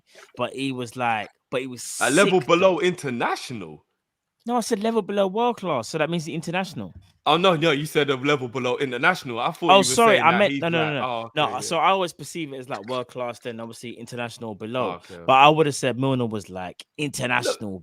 Look, people have to agree with me, and I'm not gonna have an argument with anybody if they don't. I think prime James Milner was world class, and I think Milner is fair enough. Prime a young James Milner walks into our midfield and we're fine. I'm not even joking. A 26, 27-year-old Milner in our midfield and we're fine. Like, and we're 10 years, and we're 10 years on from that, bro. But I'm just saying, like, I asked you a serious yeah. question. A 26, 27-year-old Milner, did we win the league? Well, I'm not saying it's a guarantee because obviously Man City is still a brilliant team as well, but it would be a bloody good contest. But we've had bloody good contests. And last year, yes. Last year, I think yes. I think if Milner was 26, we win the league. No, we're talking about now, though, Drift. Does Barella? If Barella comes in, do we win the league, Drift? I think it'll be a bloody good push. Right, that we win. If Barella comes in, we win No, the league. bro. But honestly, I think it'll be a bloody good push. I still think City are the team to beat. I do. Even if we sign Barella, it'll give us a way better chance. But I'm still gonna just. Right, if Gerrard was in this team, do we win the league, Drift? Oh, bro, that's different though. Yes, that's not different, bro. Why? No, because Gerrard is like one of the greatest footballers that's ever lived. That's different. I'm glad you said that, but he's not a myth. He was real. He done it. No. But a Barella or a Milner, for example, isn't talking to a prime Stevie G. That's a totally different conversation. No, but what Kyle's trying to say is like basically, see how Man City fans look at KDB. All he's saying is like, there's no debating that if Steven Gerrard was to walk into our team, bro, come on, I mean, we're smoking everything, bro. Yeah, because Gerrard is a whole new level of what. I don't even know why Kyle said that. Just to say like, I don't even know, like it's actually gonna happen. Like, for 1 second, I was like, oh my gosh, like, imagine if like we got someone. Kyle, so come on, sick. Barella's nowhere near as good as Gerrard. No, but Barella, with all due respect to Hendo and Milner, Barella right now is better than the peak. Can I ask you a question, Kyle? Who do you think is better? Just want to get your opinion. Who's better? I think Milner's better. I'm going slightly left here. Yeah, but Kyle, who do you think is a better player, Verratti or Barella? Who's a better player? This is independent of Liverpool Football Club, yeah, of what we need and all that. Buddy. Yeah. Just who's better, not system. Because I know you're gonna. Because I already know, but I'm just saying, who do you think is better though? Oh, because I think Verratti is world class. You know. That's tough, you know, Matt. No. Hear me out. It's tough, but I'm gonna go Verratti. Okay. But I do think there's stuff Barella does that Verratti couldn't. I think what it is, Barella can cover more ground because I think obviously Barella a bit more athletic. But in terms of on the ball, I'm gonna be honest, Cal. Can't talk to Verratti, bro. But when I say to you, there's not many midfielders, in my opinion, that can talk to Verratti when he's on the ball, like on the ball. That. But here's the problem, though. Verratti comes to Liverpool and we play him in the 8. It doesn't really help us get to that next level. I can't believe it. Take that back right now. Do you know what? There's kind of I kind of get where Cal's talking about. Nothing to do with his talent, Matt. This is what I've been saying about the De Jong. You don't have the legs to play an 8 in our team. No, it's nothing about the legs. That's what I think. Hold on. If we sign Verratti right now, just give me an example quickly. Say sign Verratti right now, and we just had the crisis, and we just had to play Fabinho, Henderson, and Harvey Elliott. You're telling me Verratti can't do what Harvey Elliott does or what Henderson does? No, that's not his game. He's not going to be chasing people around and doing that, Matt. That's not Verratti's game. Verratti loves to chase people. You're mad, bro. He's industrious, bro. Nah. So maybe chasing them around in midfield and backwards, but Harvey Elliott is like pressing the defenders and stuff. That's not Verratti's game. Matt, I think we'd have to change our system. I'm telling you, man, from now, if we would have signed, it's never gonna happen. Obviously, I'm just spitting, but guys, this is the problem. I know what you're saying about systems and that, yeah. But let's just say, remember, Thiago's gonna miss how many games anyway. So even if you're worried about you can't play the two together, bro, Verratti, left or right with whoever. I can't even. Verratti would have to do in our team what we asked Thiago to do. So you'd have to play one or the other. You wouldn't play both. And you got a problem with that? You wouldn't play both. Have you got a problem with that? Not in terms of it's better than what we've got, but I don't think it would work. I genuinely don't. Flacco, Verratti, and Thiago would not work, bro. If Verratti walks into Liverpool today, he's rivaling Thiago as the best 8 in Liverpool. Facts. Nobody can talk to him. No, but you got to remember, bro. Thiago plays a little deeper as an 8, and then whoever the other one is a bit more advanced. So does Verratti. Verratti's similar to Thiago. You're telling me you wouldn't take Verratti? So how could you play all 3 of them then? No, I'm saying. You couldn't play all 3, bro. It wouldn't work. Verratti's so good that let's say everyone is fit. There's games where you could utilize a Verratti, Thiago, and Fabinho midfield. It's not you can't do it all the time, but we also know Thiago's not going to be fit all the time, bro. Verratti, see, this is what I asked you about Barella and Verratti. You know, all right, that's let me ask you. Barella suits our system better. I was just going to ask you that, Matt. For our system, because I agree, Verratti is a better player than Barella, but for our system, for that right hand side, that right centre midfield, who would suit us better, Verratti or Barella? Be honest, bro. Matt knows. No. Verratti's his guy. That's why. Probably Varela, because like I said before, he's a bit more athletic, and I think he can. The way how Klopp wants you to play, he cover more ground. But just like I said, if either or was the sign, or you could pick, I'm still picking Verratti. So even though I know Barella, if we just want to go right CM, you're that guy all season. That's calm, right? But you see, Verratti, he's special, and Verratti, in my opinion. Barella can't talk to Verratti. All it is just that in a system that we play, we think, he might do better. However, I don't think it's like that cut and dry though, because Verratti is kind of industrious still. It's just that he hasn't got the legs of Barella. That's all it is. Verratti would be covering Trent when he's let me ask you guys this as well though. We always complain about a low block. Who's opening up the low block, bro? Verratti or Barella, bro? Who's opening it up? I don't think Verratti opens up a low block any better than Thiago does. Can I just say this? No, he doesn't. Can I say this? All right, so I think they both open a low block, Matt, but I think they do it in different ways. I think Verratti does it with his passing. I think Barella does it with scoring or getting into the box and making up another number in the box. Verratti they both break a low block. You see, Verratti so press resistant, bro. Verratti will have two man on him and spin both of them and make space. Bro, Barella ain't doing that. Barella ain't doing that. Look, I know Verratti's a top level player, but I've seen certain men send him to the shop. Let's not act like he's like. No, but he's not all worldly, all godly. Of course he's not. It happens. I remember when people were saying Isco's better. Isco's not better, but Isco had his number when he played against him. Don't get twisted. Do you know what I'm saying? But that don't make Isco better. More skilled than him, innit? No, I think Verratti's still better than Isco. Just that the times he played him, Isco showed him up. Like flair, you mean? I don't think you understand what No. Isco smokes Verratti for flair. It's just obviously Verratti's a better player, like all round.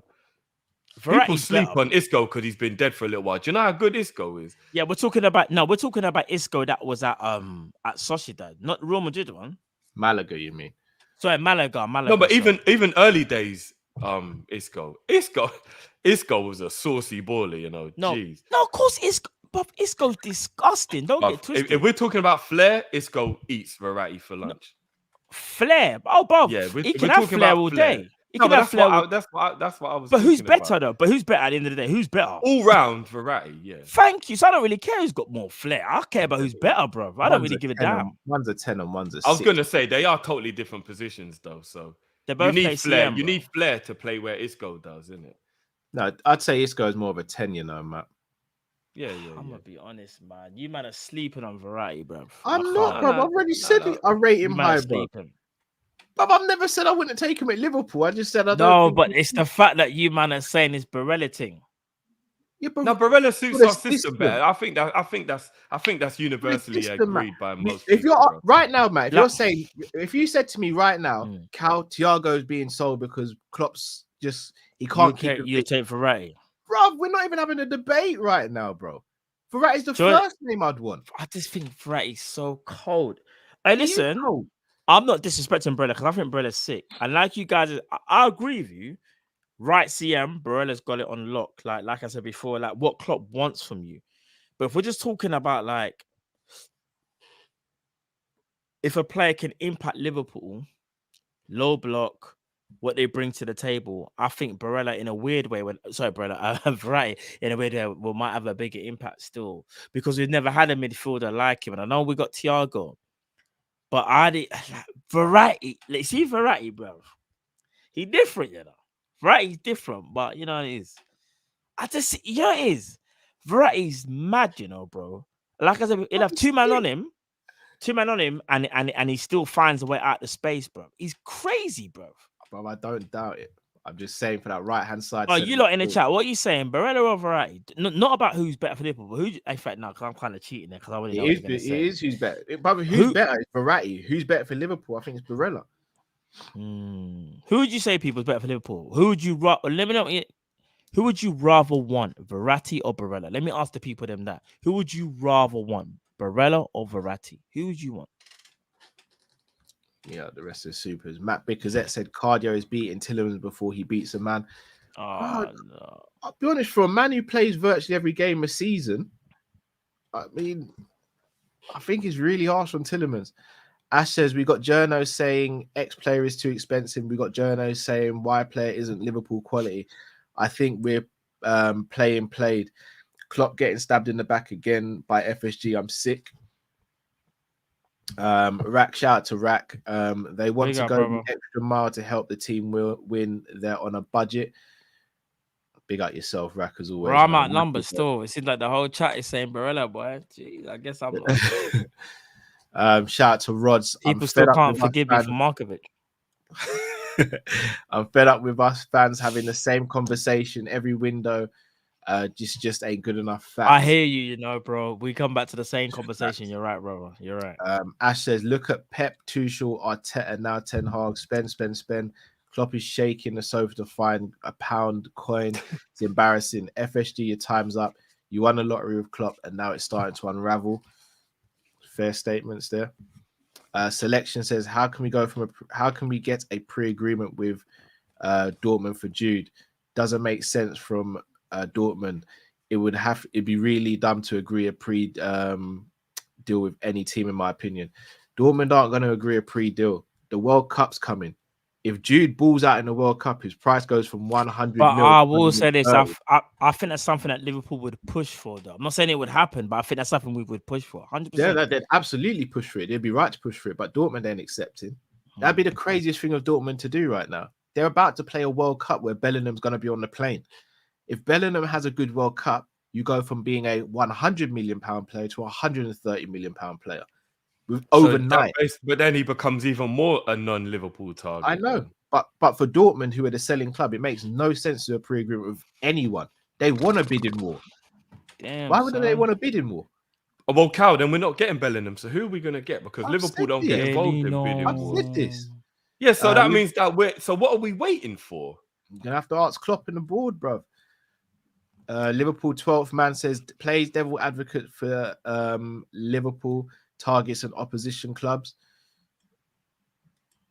It's a decent show, that one there.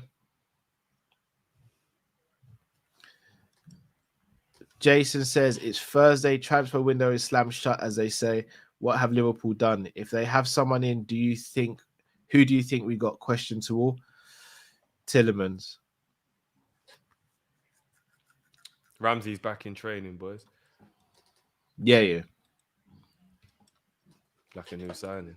No, but Jason's saying, if we get someone, who do you think it will be? No, I was just making. I just saw on Twitter that Ramsey's back. I'm saying Liverpool's going to say that's our new signing. He technically is. I mean, he is actually. I missed the question. Use that for. I missed the question. What was the question, sir? If we sign someone by Thursday, who do we think it will be? Sanderberg. I'm going Tillemans.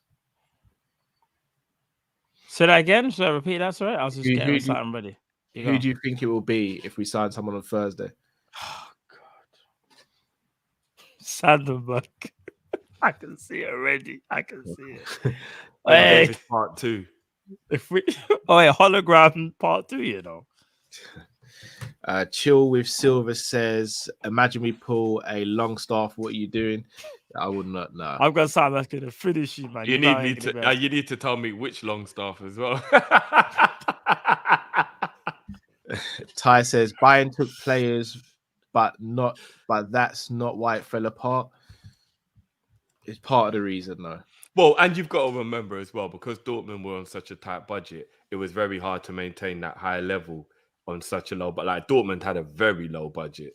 Do you know what I mean? So that did play a part. But it takes its toll, innit? Troy M says, under the radar. But what about Szoboszlai? Maybe a good That's sign. Matt's guy, isn't it? Yeah. What's that? Say that again. What's that? You want Szoboszlai, isn't it, Matt? Oh, Szoboszlai, bruv. He's sick, bruv. He's He'd be sick, but quality.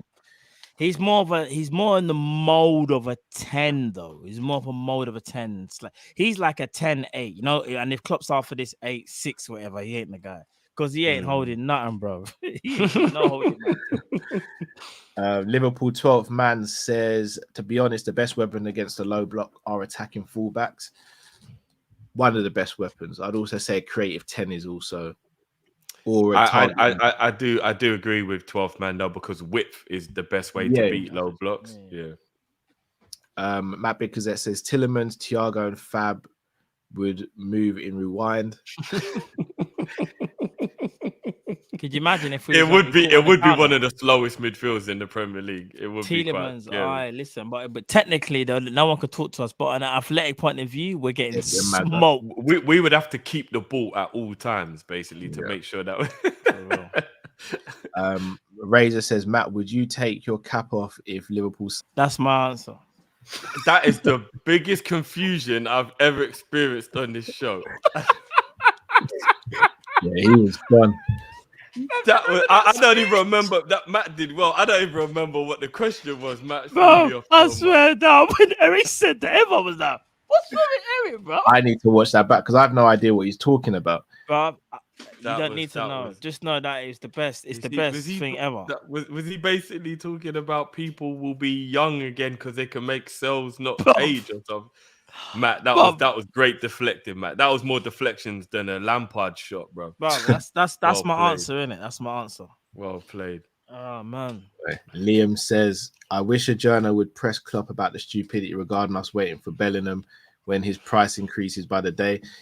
Bro, if they did that, they would never speak to Klopp again. Like, I'll be real with you. There's only so much journalists can ask. Like, if a journalist went in there and said that to Klopp, they'd never be allowed in the press room with Klopp ever again. You know, he made a very good point. The kid's 19. He's only getting more expensive. He's not getting cheaper. So we can't afford him this year. How can we afford him next year? It's not necessarily about affording him this year. Borussia Dortmund just said he's not for sale this year. Yeah, they've kind of said. So why would they sell him next year then? No, do you know what it is? Well, they kind of know. Yeah, they know that it's going to be harder because he's probably said something to them, bro. Because the fact that their CEO said like, "Oh, we would love to keep him past 2023," says already. It's like the Sancho thing, innit? Like, obviously the players probably put pressure on the club, and they're like, you know, give us another year, whatever. And I think it kind of feels like that. But my only worry is that as much as I feel like we probably aren't interested in Jude Bellingham, bro, so Real Madrid, and not only that, Cal made probably the best point. It's the whole World Cup team, but if he pulls out, it's curtains. So yeah.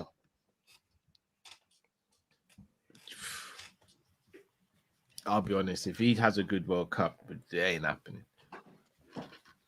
So where do we go from there then? 2024, innit? Liverpool, look at the 2024 to sign Jude Bellingham. No, sorry, it'll be 2024 to sign his brother, Joe. Jude will move. Jude it'll will be move Joe. It'll be his brother. It'll be his brother, Joe. Peter, make me come out I real. Peter, come out I real. You know, see that get bad. Peter, we have a blood clot, Peter, you're nearly dead. It'll be Joe, fam. Sabit says Frankie de Jong coming Thursday, agent in London. It's not Friday happening. Breakout links. No, it's not happening. Pulled Bro. off over the weekend. Didn't start. Frankie travels to London today for Van der Beek's wedding, but no wedding. Xavi gave a few days off. Fab. We ain't getting Frankie de Jong, man. I'm not gonna lie, guys. If he's in England, I would actually be a lot more scared that it was Chelsea that were getting. Yeah, I agree. Not Liverpool. Not Liverpool.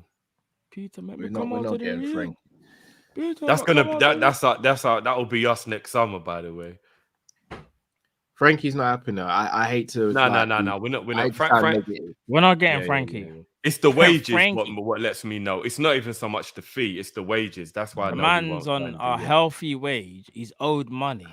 Yeah, but and you know what? He doesn't want to leave Barca. Yeah, and agreed. And you know we're not. When it comes to the wages thing, you know how we move already. You know how we move. You know how we move. Imran said, big up to Imran. Big up you, man, as always. Cow and Drift, would you like Rory Breaker to say something about the situation? No, what would Rory say? I'm not even going to lie. We might have something for him on Wednesday still. You need to check out Kyogo and Jota, both from Celtic. Seen Jota, I've not seen much of Kyogo. Yeah, I've seen the Jota thing, though. Jota from Celtic moving kind of mad, bro. He is. Boy, people, we are going to wrap up here. Boy, when are we going to be back? Tomorrow, isn't it? Tomorrow back for a Newcastle preview at some point. So make sure you switch on the notification bell and look out on social media. And then we're back on Wednesday, obviously, for the game against Newcastle, people. Watch along. Stay tuned for that. We're going to watch along. And then after that, Thursday, Prem Panel Show. And then Friday, we're going to Deadline Day. Deadline Day on Thursday as well. And Deadline Day when we sign no midfielders, but yeah, we move. And we've also got Everton on Saturday as well. So a full week. Early kickoff, innit? Everton, innit? Yeah, it is indeed. Doing a transfer window show for Liverpool, but like looking at the sun, it's just bad for your health, man. It's burning out your retinas, yeah? Burning out your retinas, bro. Ill advised. You know, even on the sunglasses, you know, you buy sunglasses and it says, even with these on, do not stare at the sun. Yeah. I really didn't want to use that video. I was supposed to use that video for like, this will be FSG when we didn't sign on players. I wanted to use the Canada thing, but I had to use it before. Whoever that was, yeah, you made me deflect early, bro. Hella deflecting, bro. I do have footage of Liverpool's transfer window on Thursday. Deadline though. On Thursday.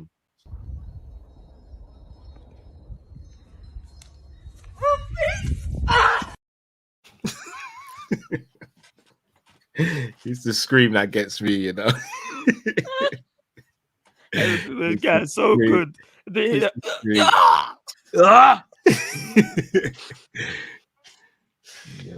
boy. All right, there's only one more thing to say, people, before we go, innit? As flies to wanton boys, we are for the goats. I can't even listen to the whole thing. The man's just chatting waffle, blood. Just chatting crap. They got Eric. Eric. You're a baller. You're a baller, but you're chatting. Play DM, you know. Well, maybe for Everton. But people, make sure you check us out on the socials. Make sure you switch on the notification bell. And yeah, we'll see you tomorrow, people. Until next time, stay safe, stay blessed. We are Kopish and we're out, people. Take care. We're here for the gods.